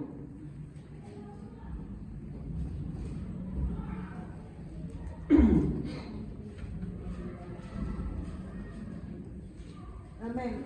Los insensatos no estarán delante de tus ojos. Aborrece a todos los que hacen iniquidad. El texto nos dice que Dios aborrece algo. ¿Sabes qué es aborrecer? Es despreciar, que no quiere, no soporta. Y mire, dice, los insensatos, que voy a tratar en el último punto esto, los insensatos no estarán delante de Dios. Y el hombre no puede estar haciendo más delante de Dios. Pero en ese amor que Dios tiene, mi hermano, a causa de ese amor manifestado y mostrado en nuestro Señor Jesucristo, el hombre puede estar delante del Padre, no por él mismo, sino por Jesucristo. Sin Él no puede. Entonces, personas que te dicen, esta es una reflexión no pensada, pero que sale ahora, personas que te dicen, no, solamente tienes que ser bueno, no le hagas daño a nada, anda, daño ni bonito a una persona, a otra persona, se está engañando, también se va al infierno, porque uno no puede estar delante de Dios a menos que no sea por Jesucristo. No puede. A causa de la obra perfecta de Cristo, a causa de su vida perfecta, a causa de su sacrificio completo, el hombre no puede estar delante de Dios. Tú sí puedes, pero para eso Jesucristo tiene que estar en ti. Él tiene que estar. Por eso es que la predicación siempre es: el Padre manda que todos se arrepientan. Si tú te arrepientes, si tú le dices, Señor, sé tú en mí, perdona mis pecados, vive mi vida, y continúas así viviendo de esa manera toda tu vida, mi hermano, tú puedes estar delante de Dios. ¿Por qué? Porque es Jesucristo que se presenta en tu lugar, por ti, ahí. Entonces, un hombre pecador de esta manera puede estar delante de Dios. Eso es lo que Lutero decía, ¿no? Justos, pero a la vez pecadores. Pecadores no importa nuestra naturaleza, porque aunque ya somos cristianos, muchas veces seguimos fallándole a Dios. Tenemos inclinaciones de pecado, pero santos a causa del sacrificio de Cristo. De esa manera, el Señor puede ponernos delante de un Dios santo, del Padre, de su santidad, y no somos consumidos. ¿A causa de qué? De que Jesucristo pagó por nosotros. Y un día Él culminará esa obra. Un día ya no podremos pecar. Un día seremos libres de nuestra vida. Estamos en esta tierra, sí somos cristianos, pero seguimos batallando con esto. Seguimos luchando. Por eso que cuando fallas no te sientas desesperanzado. Corre a la cruz de Cristo. Corre a la cruz de Cristo. Aférrate a Él. Pídele perdón. Y Él, que dice, como dice Juan, es fiel y justo para perdonarte de todo pecado. Por eso es esa paradoja, ¿no? ¿Cómo es que somos justos y a la vez pecadores? Somos pecadores porque todavía estamos en esta carne. Sí, hay deseos que nos dañan, nos inclinan, sí. Pero tenemos algo a favor, a Jesucristo. Él es el que nos santifica. Él es el que es nuestra propiciación por nuestros pecados. Él es el que nos permite estar delante del Padre. Por eso Pablo en su discurso dice: vengan confiadamente al trono de la gracia a los hebreos. Vengan confiadamente al trono de la gracia, sin temor. A veces venimos alegres, a veces avergonzados, a veces tristes porque algo hemos hecho, pero venimos confiadamente ante el trono de la gracia por nuestro Señor Jesucristo, quien murió por nuestros pecados. Pero en ese mismo mensaje hay algo más. Y sin Jesucristo, estábamos en terribles problemas. Amén. Muy bien, entonces, como le dije, Dios es amor, 1 Juan 4:8. En primer lugar, el hombre en su insensatez abusa de las perfecciones divinas, sacando de ellas por su deducción o suposición ideas contrarias para no creer en el castigo eterno. Entonces, ¿cuáles son estas ideas? Vamos a empezar. En segundo lugar, la suposición que saca es que como Dios es amor, Él nunca echará a ninguna de sus criaturas en la aflicción sin fin, en una aflicción eterna. A ver, vuelvo a repetir. La suposición de que Dios es amor es que Él nunca, voy a ponerlo bien resumido, vamos a decir, nunca te...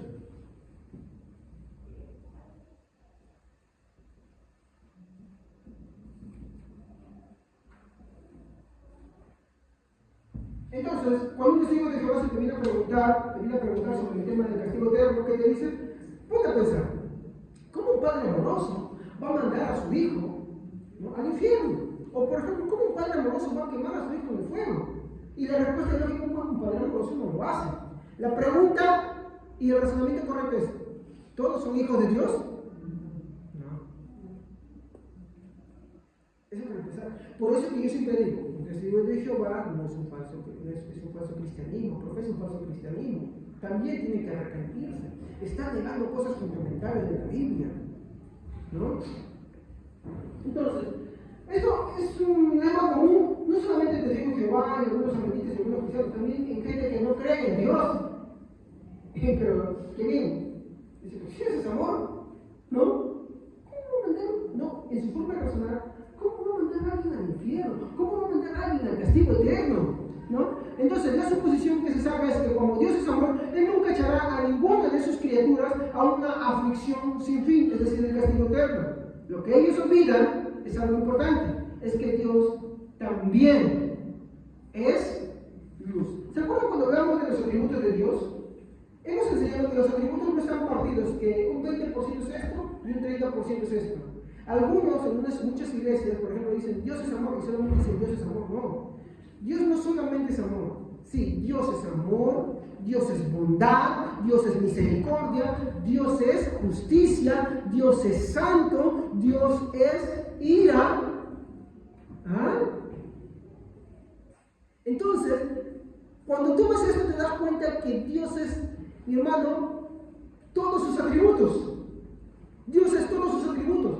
Y ninguno de sus atributos pueden ser anulados por el otro. El amor no anula su justicia ni anula su ira. La misericordia no anula su justicia ni su santidad tampoco. Ni viceversa, la ira anula su amor. Ni su justicia anula su misericordia. Todos tienen que ser cumplidos. Es así donde tenemos que ver el error de esa suposición. Entonces, las suposiciones... me estoy equivocando. La suposición que sacan es que como Dios es amor, Él nunca echará a ninguna de sus criaturas en la aflicción sin fin. Lo que ellos olvidan es que Dios es luz. 1 de Juan 1, 5, 7.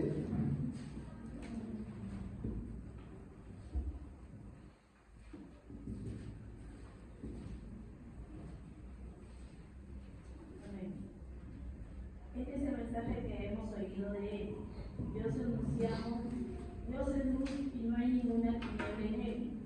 Si decimos que tenemos comunión con Él y andamos en tinieblas, mentimos y no practicamos la verdad.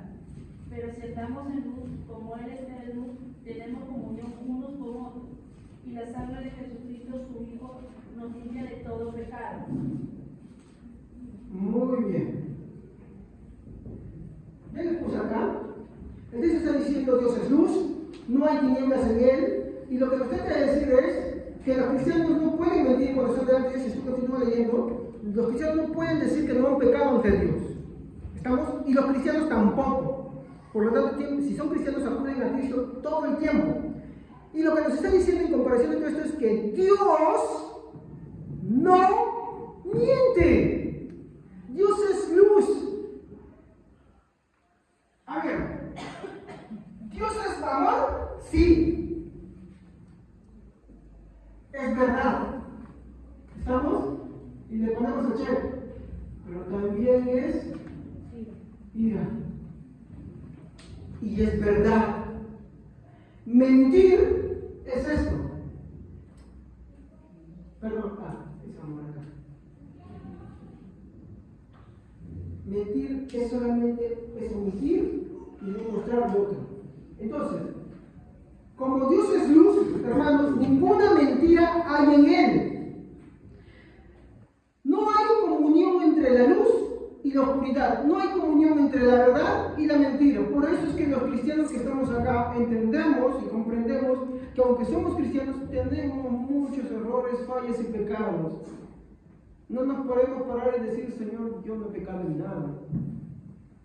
Cada vez que alguien que dice ser cristiano te dice, no, pero yo no peco en nada, saca ese texto. Si decimos que no pecamos, le hacemos a él mentiroso. Y su verdad, ya por eso te está diciendo que no es cristiano. ¿Te das cuenta? Y esa es la verdad del Evangelio. Ahora, el amor de Dios hay que entender que no es una pasión sentimental.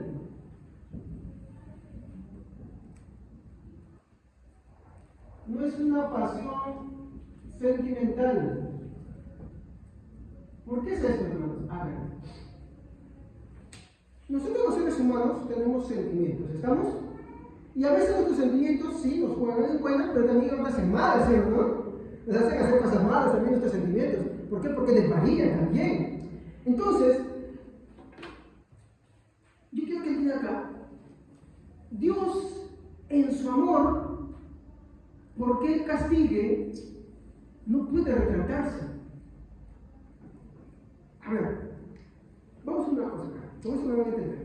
Todos han visto alguna vez la película de la pasión, vida y muerte de Jesucristo, ¿sí o no? A ver, si el amor de Dios, miren, vean esto, si el amor de Dios es tal por su Hijo, y la Biblia lo dice, Él ama como, o sea, Dios ama demasiado a su Hijo.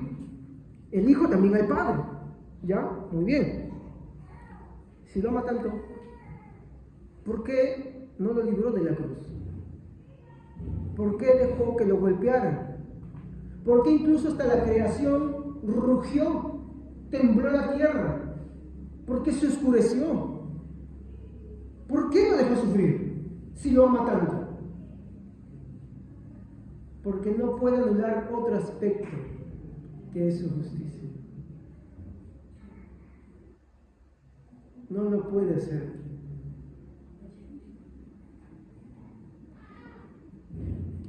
Cuando nosotros vemos esto sí nos motiva a entender de que Dios sí a la vez es amor, pero también es justo. Y eso es mejor, esa es la mejor forma de creer.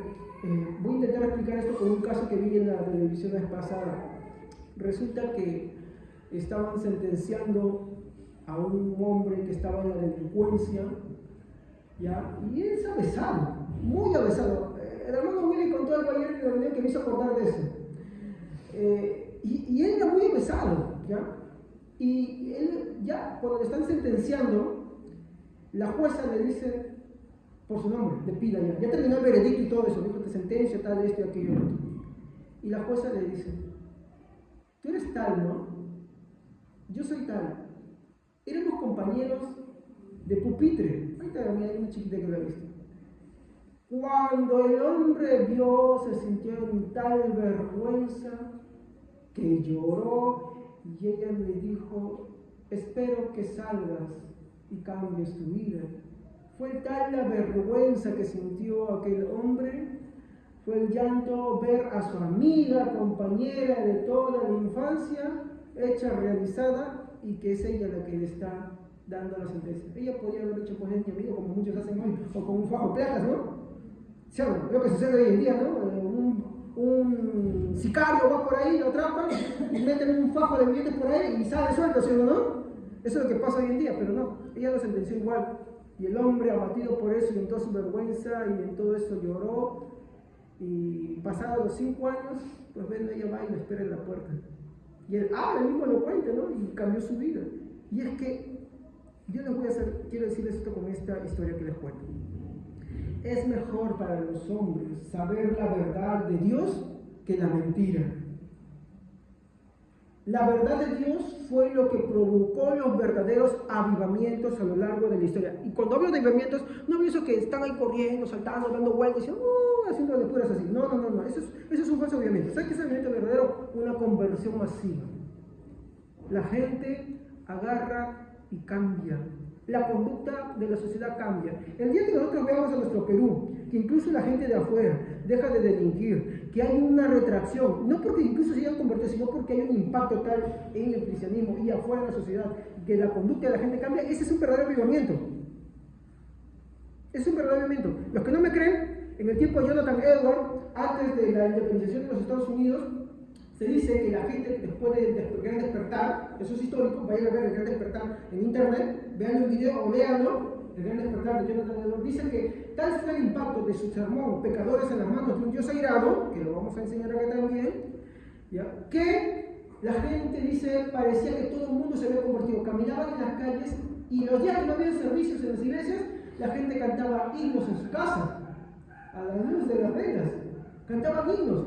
La conducta de todos había cambiado, incluso en las calles.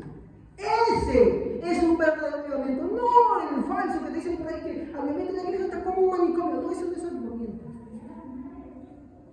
Pero eso solamente surge cuando la verdad de Dios nos es expuesta. Y es lo que necesitamos entender, hermanos. Por eso Dios es luz, ningunas tinieblas hay en Él. Él no miente. Los hombres mienten motivados por sus emociones, por sus sentimientos. Pero el amor de Dios no es una pasión sentimental. Él amó que no libró a su Hijo, ¿para qué? Para que consiga la salvación para nosotros. Pero así mismo, el que la rechaza, Dios, así como no libró a su Hijo del sufrimiento, tampoco lo librará a Él. Pero la gente piensa que tiene el derecho a decir, sí, a mí me va a librar porque yo soy bonito. Y pretenden ser Cristo ellos mismos. ¿Y qué es alguien que se apropia o se presenta en lugar de Cristo? Un anticristo. ¿Te dan cuenta? Eso es peligroso. Por eso todas esas personas que agarran y cuando tú les hablas dicen, yo estoy en la iglesia. Yo no le hago daño a nadie. Con amor y desesperación predícales, háblales, diles, mira, ninguna obra tuya te va a salvar. Si tú te dices ser cristiano, si tú dices que crees en Dios, el cristianismo se hierve bajo una columna vertebral. Y es que Cristo murió por nuestros pecados. Él sufrió por nuestros pecados para tomar nuestro lugar.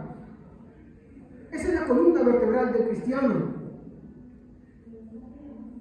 Si tú pretendes ser salvo por buena conducta solamente, o por tus propios méritos y pensando que tú no necesitas de Cristo y simplemente tú y Dios así solo y tú contra todo el mundo, tú estás perdido.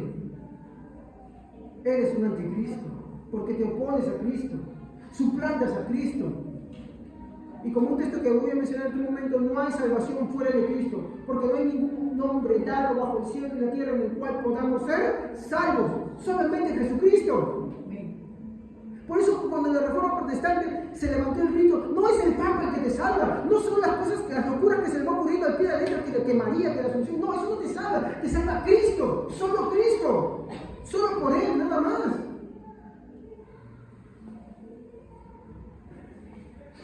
Seguimos.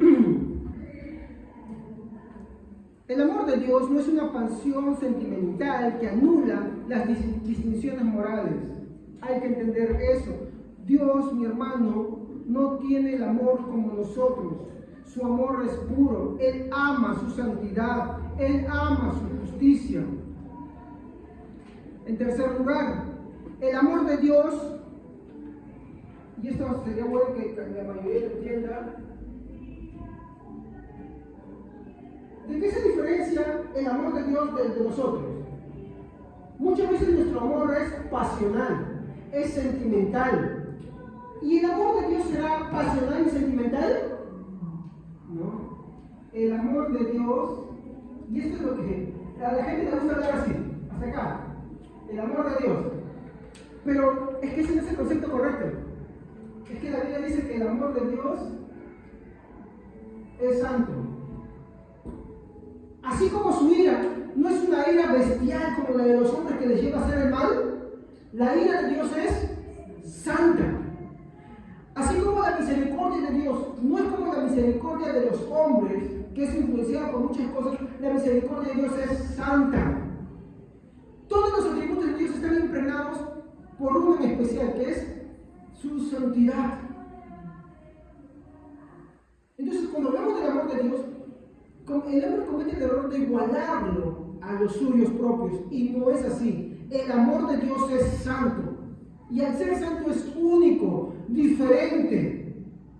Entonces, cuando nosotros queremos tomar lo que la Biblia dice del amor de Dios, lo que tenemos que mirar es lo que la Biblia expresa sobre cómo es su amor, y la Biblia expresa que su amor es santo. Entonces tú vas viendo la palabra santidad, y la palabra santidad es pureza, alejada de toda maldad. Por eso, ¿qué dice acá el Salmo 5:5? Por favor, vean.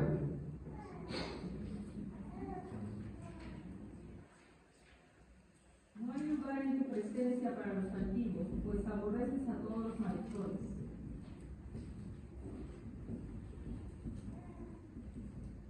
Este es fuerte, pero es la verdad. Dios aborrece a los malhechores, o sea, Dios odia a los malos.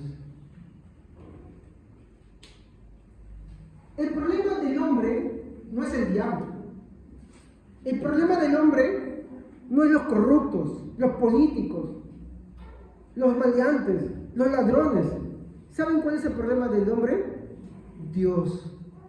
Dios es santo. El problema es ese. Y de Dios no puede escapar el hombre. Es por eso que el Padre manda a su Hijo. Como su justicia y su santidad tienen que ser cumplidas, Él va a mostrar su amor a través de Cristo y ninguna otra cosa más. Y ahí su amor no anula. ¿Por qué? Porque como, a ver, ¿cómo te llamas? ¿Pedro? Pedrito, quiero explicar bien. Pedrito y yo, Javier, somos personas que hemos ofendido a Dios. ¿Estamos? Hemos ofendido a Dios. La Biblia dice que no hay ninguno bueno. Entonces, Dios en su justicia tiene que castigar nuestra maldad. ¿Estamos? Pero ¿cómo nos libraría Dios a Pedrito y a mí? Simple. Manda a su Hijo y hace que todo lo que Pedro tiene que pagar y lo que Javier tiene que pagar, lo pague ¿quién? Su Hijo Jesucristo. ¿Estamos? Y ahí, a través de esa forma, Él muestra su amor santo. Igual castigó la maldad, porque sí, castigó la maldad de Pedrito y de Javier, sí, pero ¿en quién? Entonces no hay salvación fuera de Cristo. No puede estar fuera de Cristo. No hay ninguna forma. El hombre está en problemas con Dios, porque el hombre en todo su género y en toda su totalidad le ha ofendido a Dios. Pero ¿cómo es que Dios es amor? A través de Jesucristo. Y así, su amor no anula su justicia, ni su justicia anula su amor. Así su misericordia no anula su ira, y su ira no anula su misericordia. Su misericordia y su amor, su bondad, y todo eso se manifiesta a través de ¿quién? Nuestro Señor Jesucristo. ¿Me entienden? Espero de esa forma haberlo podido explicar. Gracias, Pedrito, no te molestes. Entonces, de esa forma es como yo puedo tratar de explicar un poco mejor eso. ¿Sí? Entonces sí, Dios odia a los malos. El problema, ¿quiénes son malos? Todos. Romanos 3:11. Todos hemos fallado, por eso todos estamos destituidos. Y a menos que no obedezcamos el mandato, como dice Pablo, por cuanto Dios ha mandado que todos se arrepientan, pasando el tiempo por alto de vuestra ignorancia. A menos que no sea en Jesucristo, estamos fritos. Por eso el problema del hombre ni siquiera es el diablo, el problema es Dios. El hombre le ha ofendido a Dios. Entonces esta idea de que Dios es amor y Él nunca mandará el castigo eterno a sus criaturas es falsa. Es falsa. Porque Él se coge solamente de la palabra Dios es amor, pero no entiende que es Dios, que Dios sea amor. Y ahora es cuando los hermanos empiezan a aplicar sobre la teología del pacto, van a ver el amor de Dios. Usted va a ver a través de los pactos del Antiguo Testamento hasta el nuevo pacto en Cristo Jesús, cómo Dios es amor. Solamente a través de Cristo Jesús. Por eso para mí es una paz estar en Cristo Jesús. Por eso para mí, por ejemplo, cuando yo digo, por ejemplo, con respecto a mi hijo que no habla, no tiene una forma de razonar por su autismo, para mí es una paz estar en Cristo Jesús, porque Cristo me dijo, es para mí y para los míos la promesa. ¿Se dan cuenta? Hay paz, hay tranquilidad en Él, pero para eso yo tengo que entender la verdad de Dios. Y es que el problema del hombre no es ni el diablo ni ninguna otra persona, es Dios mismo. El hombre ofendido de la santidad pura y plena de Dios. Por eso Romanos 3:11 en adelante dice, todos han sido destituidos de la gloria de Dios por cuanto todos pecaron. No hay quien oiga, no hay quien entiende. Su lengua está llena de mentira, engaño, sus pies también, ¿no? Entonces, al ver esto, mi hermano, entendemos que a través de Jesucristo el amor de Dios Santo se manifiesta. Reflexiones. En primer lugar, si bien es cierto que la Biblia habla sobre el amor de Dios, le seré sincero al decirle que ella sola la habla que ella no solamente habla con mucha frecuencia del amor, sino que con mayor frecuencia habla del enojo y la ira de Dios. Usted haga una búsqueda por los diccionarios Strong y usted se va a dar cuenta que el amor de Dios no es de lo que más habla la Biblia. Habla más del enojo y de la ira, ¿sabía usted? Anda, vaya a buscarse reyes. Anda, vaya usted a buscar, por ejemplo, crónicas. Anda usted a buscar, por ejemplo, los libros de los profetas menores. De los profetas mayores, ahí lo repite constantemente. Dios está enojado, Dios está airado. ¿Y sabe qué? Cuando usted hace un balance de la cantidad, porque eso puede comprobarlo hoy día, cuando usted hace un balance entre lo que la Biblia menciona sobre el amor de Dios y el enojo y la ira de Dios, ¿quién cree que pesa más? El enojo y la ira. Habla muchas más veces del enojo y la ira de Dios y que Dios esté indignado con el hombre que del amor de Dios. ¿Por qué? Porque la Biblia quiere ser clara y específica en indicar que cuando habla de su amor de Dios, lo va a hablar en términos de su Hijo Jesucristo y todo aquel que está en Él. ¿Entienden? Y usted lo puede comprobar. Cuando sale de acá, haga una búsqueda exhaustiva y va a ver cuántas veces habla del amor de Dios y sume cuántas veces habla del enojo, la ira y la indignación de Dios.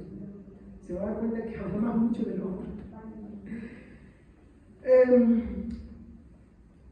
En segundo lugar, pensar entonces que debido a que Dios es amor y que por eso Él no va a infligir tormento eterno a los que pisotean su mandato de arrepentirse, es ignorar que Dios es luz y es atacar su santidad. Si hay algo que Dios ama más que cualquier cosa, hermanos, es su amor. Dios ama su santidad, perdón, Dios ama su santidad, me confundí, ¿no? Si hay algo que Dios más ama, es su santidad. Dios ama su santidad. Más que cualquiera de las cosas, Él ama su santidad. ¿Por qué? Porque su santidad expresa lo hermoso de su carácter. Si tú quitas la santidad de Dios, entonces su amor, su justicia y su ira se vuelven como la de un ser humano. ¿Y cómo somos nosotros cuando amamos? ¿Cómo es nuestro amor? Muchas veces torcido, muchas veces desinteresado. ¿Cómo es nuestra ira? ¿Es una ira santa? No, a veces es una ira bestial, animal, que termina por matar nuestras palabras, nuestro trato, nuestra indiferencia. Entonces, la santidad es lo que hace especial los demás atributos que Él tiene. Entonces, pensar entonces que debido a que Dios es amor y que por eso no va a infligir tormento a los que pisotean su mandato de arrepentirse, es ignorar que Dios es luz, que Dios es claro y verdadero y es lo que Él dice, y es atacar también su santidad. Tercera reflexión, te aconsejo, no escuches a falsos maestros que niegan el verdadero carácter del amor divino y de su santidad. Yo te traté de expresar de forma clara, y aunque sé que mis mensajes en esta temporada que estoy hablando del tema del infierno no son agradables, no son gratos, como te dije, a mí tampoco me agradan, pero es la verdad. Y es como cuando tú vas a un médico, ¿qué prefieres? ¿Que te diga, no, sabes que ese señor no tiene cáncer? ¿Sabes que ese señor no tiene esto? ¿Te enojas contra el médico por eso? ¿O prefieres que te digan la mentira? ¿Y cuál es lo peor de la mentira? Que no hay tratamiento. Sigues en la mentira. En cambio, cuando te dicen la verdad, ahí viene el tratamiento y sabes que, señor, eso es lo que usted tiene que hacer. Por eso te aconsejo que escuches, falso maestro. Yo sé que muchos que tú puedes escuchar hablan bonito, pero tienes que tener el discernimiento verdadero de Dios. ¿Qué cosa es? Que al escuchar eso, sabiendo que la Biblia habla de que si hay un infierno y que el amor de Dios es santo, entonces deja de escuchar esto, porque no te vas a ayudar, no te vas a edificar. La doctrina, mi hermano, del infierno no es una doctrina de segundo o tercer orden, es una de primer orden. Para ser cristianos tenemos que creerla. Si no, podemos ser hinduistas, podemos ser budistas, ¿no? Seamos cualquier otra cosa, entonces, no cristianos. ¿Qué más? Si no dan lectura, por ejemplo, al Salmo 5.4. ¿Se acuerdan que nuestro texto principal de esta mañana es Salmo 5.5? Ahora vamos a ver un versículo atrás que dice el Salmo 5.4. Porque tú no eres un Dios que se complace de la maldad. El malo no habitará junto a ti. ¿Se dan cuenta? Miren qué dice. Porque tú no eres un Dios que se complace de la maldad, sino que el malo no habitará junto a ti. Y si lo empalmamos con el otro versículo, ay, ay, ay. Entonces, vamos a leer, alguien más que lo lea, versículo 4 y versículo 5. No suena tan bonito, pero es lo que Dios dice. Rey, tú no eres un Dios que se complace en el malo. A tu lado no tienen cabida los malvados. No hay lugar en tu presencia para los altivos, pues aborreces a los malhechores. ¿Se dan cuenta? No, lo leo en la Reina Valera. Porque tú no eres un Dios que se complace en la maldad. El malo no habitará junto a ti. Los insensatos no estarán delante de tus ojos. Aborreces a todos los que hacen la iniquidad. ¡Wow! Ese es el carácter santo de Dios. Entonces, pretender ir al cielo, mi hermano, por nuestro propio medio, es una mentira. Cuando tú escuchas mensajes así de personas así, recházalos, cámbialos, táchalos. Porque no te están hablando de la verdad, te están hablando de mentiras, te están hablando de lo suyo. Te hablan porque quieren dinero, te hablan porque quieren ser famosos. Suena bonito que un Dios de amor salvará incluso al que rechaza creer en Él. Suena bonito. Tú ves los velorios hoy en día, la gran mentira que sucede, ¿no? Y de verdad, muchos curas, incluso cristianos, participan de eso, ¿no? Cuando van a un velorio, mi hermano, ¿cómo te dice el cura? No los engañen. Está bien, yo no digo que les digan que están ahorita en el infierno sufriendo, pero a menos que les digan, ¿no? El evangelio, si ustedes no creen en Cristo, esto es lo que pasará, y aquello y lo otro, sin tocar a la otra persona, ¿no? O no le dicen la verdad, miren, ¿saben qué? Ustedes tienen que reflexionar y arrepentirse de sus pecados. No, este tiene un discurso ya preparado que parece calcado. No pierdan su dinero contratando un cura así, por favor. Pierdan dinero cuando el cura ya viene con su calcado, que todo lo que hay es un repechaje que todos se lo tienen pegado ya.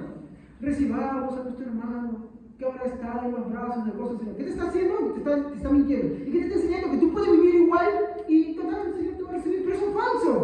Eso es falso. Pero lo que ha leído Romanos 3:11 en adelante se van a dar cuenta que es totalmente falso. Por eso cuando yo digo que un cura es un mentiroso, es un mentiroso. Cuando yo digo que la Iglesia Católica es, mi hermano, es el recipiente de todas las herejías, es porque es verdad. Mi esposa me decía, tienes que bajar un poco, un cambio, Javier. Y yo le decía, ¿y tú no has leído a Lutero cómo trataba a los católicos romanos, a los papistas, o Calvino o a los demás? Les decía muchas cosas fuertes. Y está mi esposa diciendo, bájale. Y yo digo, no, es que es verdad, hermanos, es verdad. ¿Por qué? ¿Ya? ¿Por qué? Porque es verdad, hermanos. Y diga, claro. Entonces, mi hermano, cuando yo les digo eso, no se sientan esto, pero mi hermano nos diga, porque es verdad, les están enseñando una mentira y les enseñan a pecar. Mi hermano, hace poco murió un pariente mío y lejos de predicarles el evangelio, y ahí está nuestro hermano Pablo que lo revolcaron ahí, pobrecito, de verdad, ¿no? Pero de verdad lo revolcaron, le dieron de alma, ¿no? Yo no pude ir, pero él siempre fue. Y gente, mi hermano, que dice creer en Dios y después cuando tú conversas bien con ellos, ¿no? ¿Qué te dicen? Es que yo creo en la Pachamama, que yo creo que hay que hacer buenas cosas. ¿Para qué contratar un supuesto cristianismo para enterrar a alguien? ¿Para qué piden su dinero así entonces? Sino que aprovechan esto y los malos se engañan con los malos y se van a una mentira y crecen en la maldad y el error. Y eso es triste, hermano. Eso es triste, por eso uno tiene que predicar. Y el problema es que en el cristianismo también, así como los católicos hermanos hacen silencio porque eso no vende, porque así tú no les pagas, porque es sincero, cuando tú contratas Campo Fe, con la misa también hay plata, ¿sí o no? Se acaba el negocio. Y Pablo ya lo dijo, por avaricia, por ganancia deshonesta, hacen uso de artimañas, palabras lisonjeras, para engañar a quienes, a los que se pierden.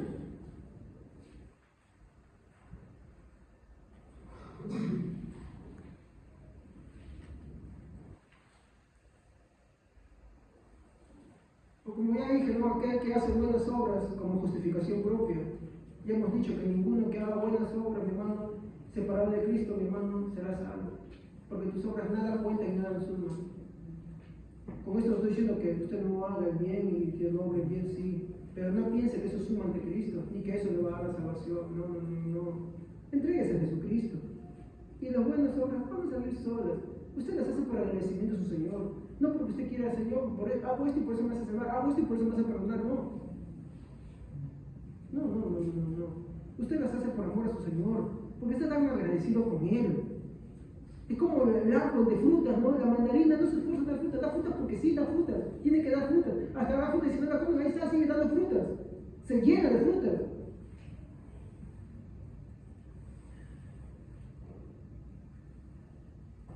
Como le dije, todo eso es mentira. Recuerde, Dios es luz y no hay oscuridad. Él no miente. Quiero ser claro con esto, si no te arrepientes ante Cristo y te rindes ante Él, no hay para ti sino un castigo eterno, no hay para ti salvación. Hechos capítulo 4, versículo 11 al 12. Hechos 4, 11 al 12, por favor, a ver quién lo puede leer. Y otro hermano, Hechos capítulo 17, versículo 30 al 31.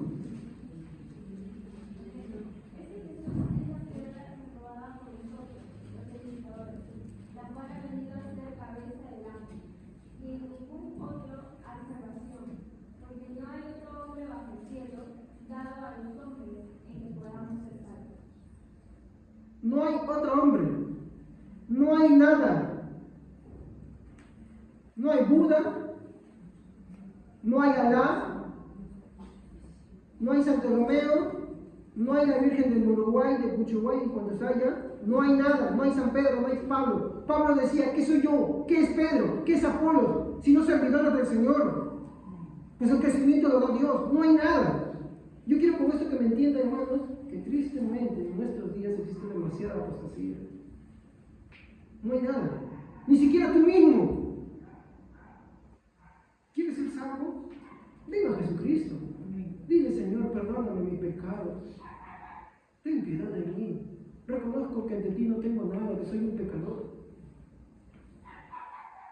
Hechos capítulo 17, versículo 30 al 31. A ver quién lo puede leer.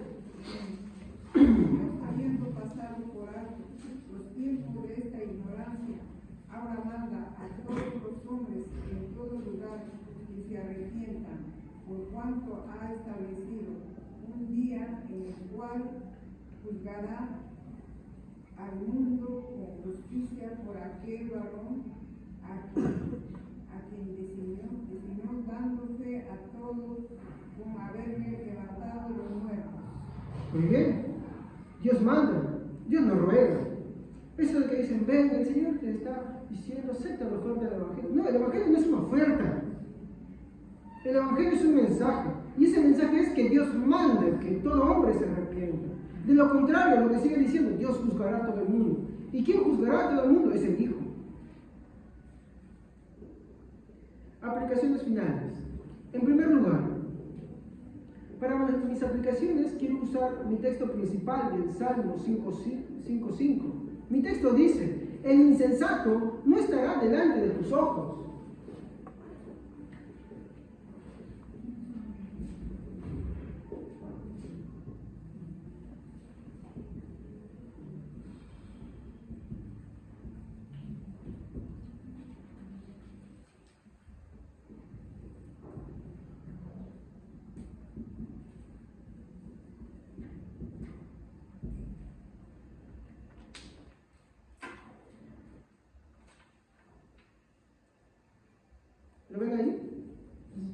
vuelvo a repetir, mi texto dice, el insensato no estará delante de tus ojos.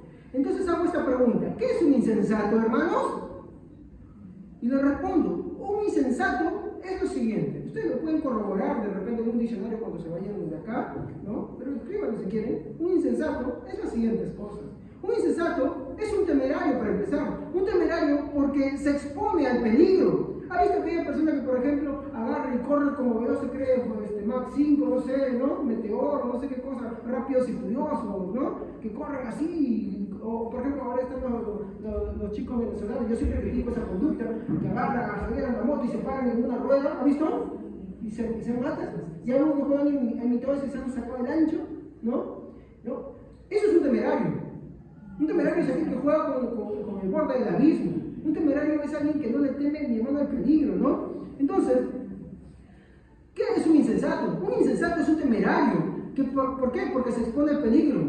Oye, que Dios está enojado y si no se arrepiente lo castigará. Y aún así sigue siendo temerario. Juega con el peligro. No entiende el peligro en el que está. Entonces es un temerario. Cuando nosotros predicamos la doctrina del infierno, sirve para advertir a las personas, para que las personas reflexionen. Pero un temerario, ¿qué hace? Oye y se burla, oye y no hace caso, juega con el peligro. ¿Ha visto aquellos que juegan con el fuego? ¿Ha visto aquellos que juegan con las navajas? Son temerarios. No saben que uno se les puede pasar y se les va hasta la yugular, qué sé yo. No saben que uno se les prende todo y ¡pam! Se incendian. Eso es un temerario.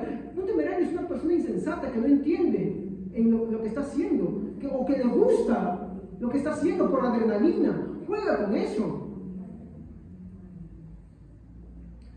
Pero eso no es lo único que es un insensato.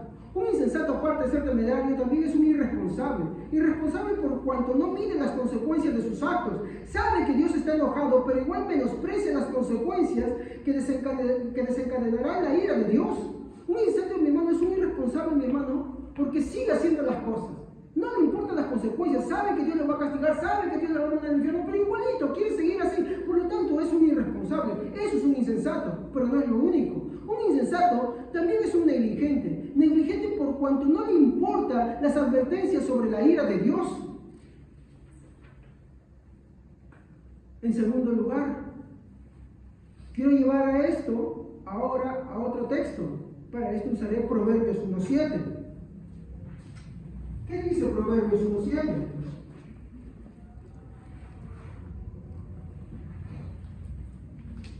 El principio de la sabiduría es el temor de Jehová. Los insensatos desprecian la sabiduría y la ignorancia. Muy bien. ¿El insensato qué hace? Desprecia la sabiduría y la enseñanza. Sí, no voy a poner eso, que me canso de. A ver, les hablé hace un momento 3 características de un insensato, ¿no? Y mire que Proverbio lo resume fácilmente. Un insensato desprecia ¿qué cosa? La sabiduría y la enseñanza. Entonces, según una reflexión propia que te quiero hacer, te formulo esta pregunta. ¿Rechazas la doctrina del castigo eterno o el infierno por no ser grato de oír? Si tú la rechazas, la Biblia dice que eres un insensato. Porque eres temerario, eres irresponsable, eres negligente. No mides las consecuencias de cuánto puedes afectar.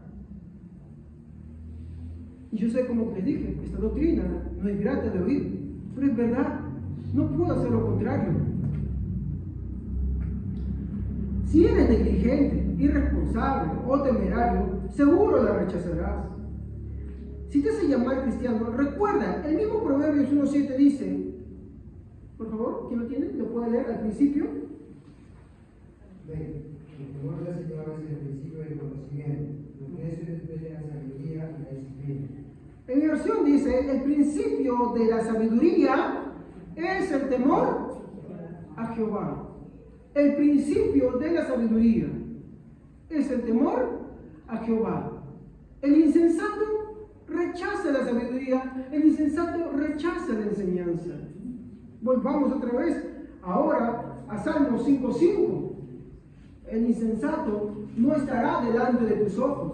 El insensato no mide las consecuencias. El insensato rechaza y desprecia que él no va a estar delante de sus ojos. Él se quiere poner el solo. Pero voy a ser sincero, Él se quiere poner solo para brincar con mayor fuerza hacia abajo. Y ese es el problema. Se pone en una posición alta para que su caída sea más estrepitosa. Como te dije, si te haces llamar cristiano, recuerda, el mismo proverbio, el principio de la sabiduría es el temor a Jehová. Y sobre este temor entiende lo que sigue diciendo: el insensato desprecia la enseñanza. Y mucho más, que los insensatos no estarán delante de sus ojos, pues aborreces toda iniquidad. Ningún hombre va a estar delante de Dios. Dios es nuestra salvación, Dios es nuestra luz. Y la única forma de estar delante de un Dios santo y puro es solo y a través de su Hijo Jesucristo. No hay otra forma. Pues ninguno que lo desprecie estará delante de Él. Y como dicen otros salmos también que estábamos viendo la semana pasada, ¿no? Siéntate a mi diestra hasta que ponga a todos tus enemigos bajo el estrado de tus pies. O como dice Apocalipsis, Él pisa el lagar del fulgor de la ira de Dios. ¿De quiénes? De aquellos que lo despreciaron, aquellos que lo menospreciaron. Pero su burla no sigue para siempre. Su menosprecio no sigue para siempre. Todo eso tiene un límite, todo eso tiene un fin. Y ese fin se llama el castigo eterno. Si entiendes esto, ven a Cristo en temor a Dios. La verdadera sabiduría empieza ahí. Ven a Jesucristo. Dile: Señor, hoy entiendo que tú eres justo y santo. Y que tu amor también es santo. Y se ve expresado ante Cristo. Dile: Señor, hoy comprendo que soy un pecador.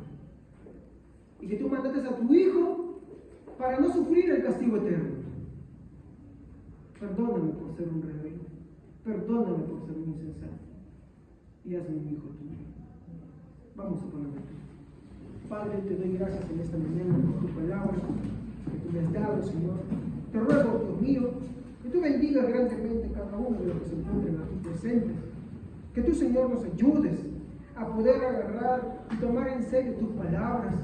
Que podamos, Señor, nosotros poder, Señor, entrar en una claridad sobre lo que la Biblia dice de nosotros y no ser orgullosos ni altivos.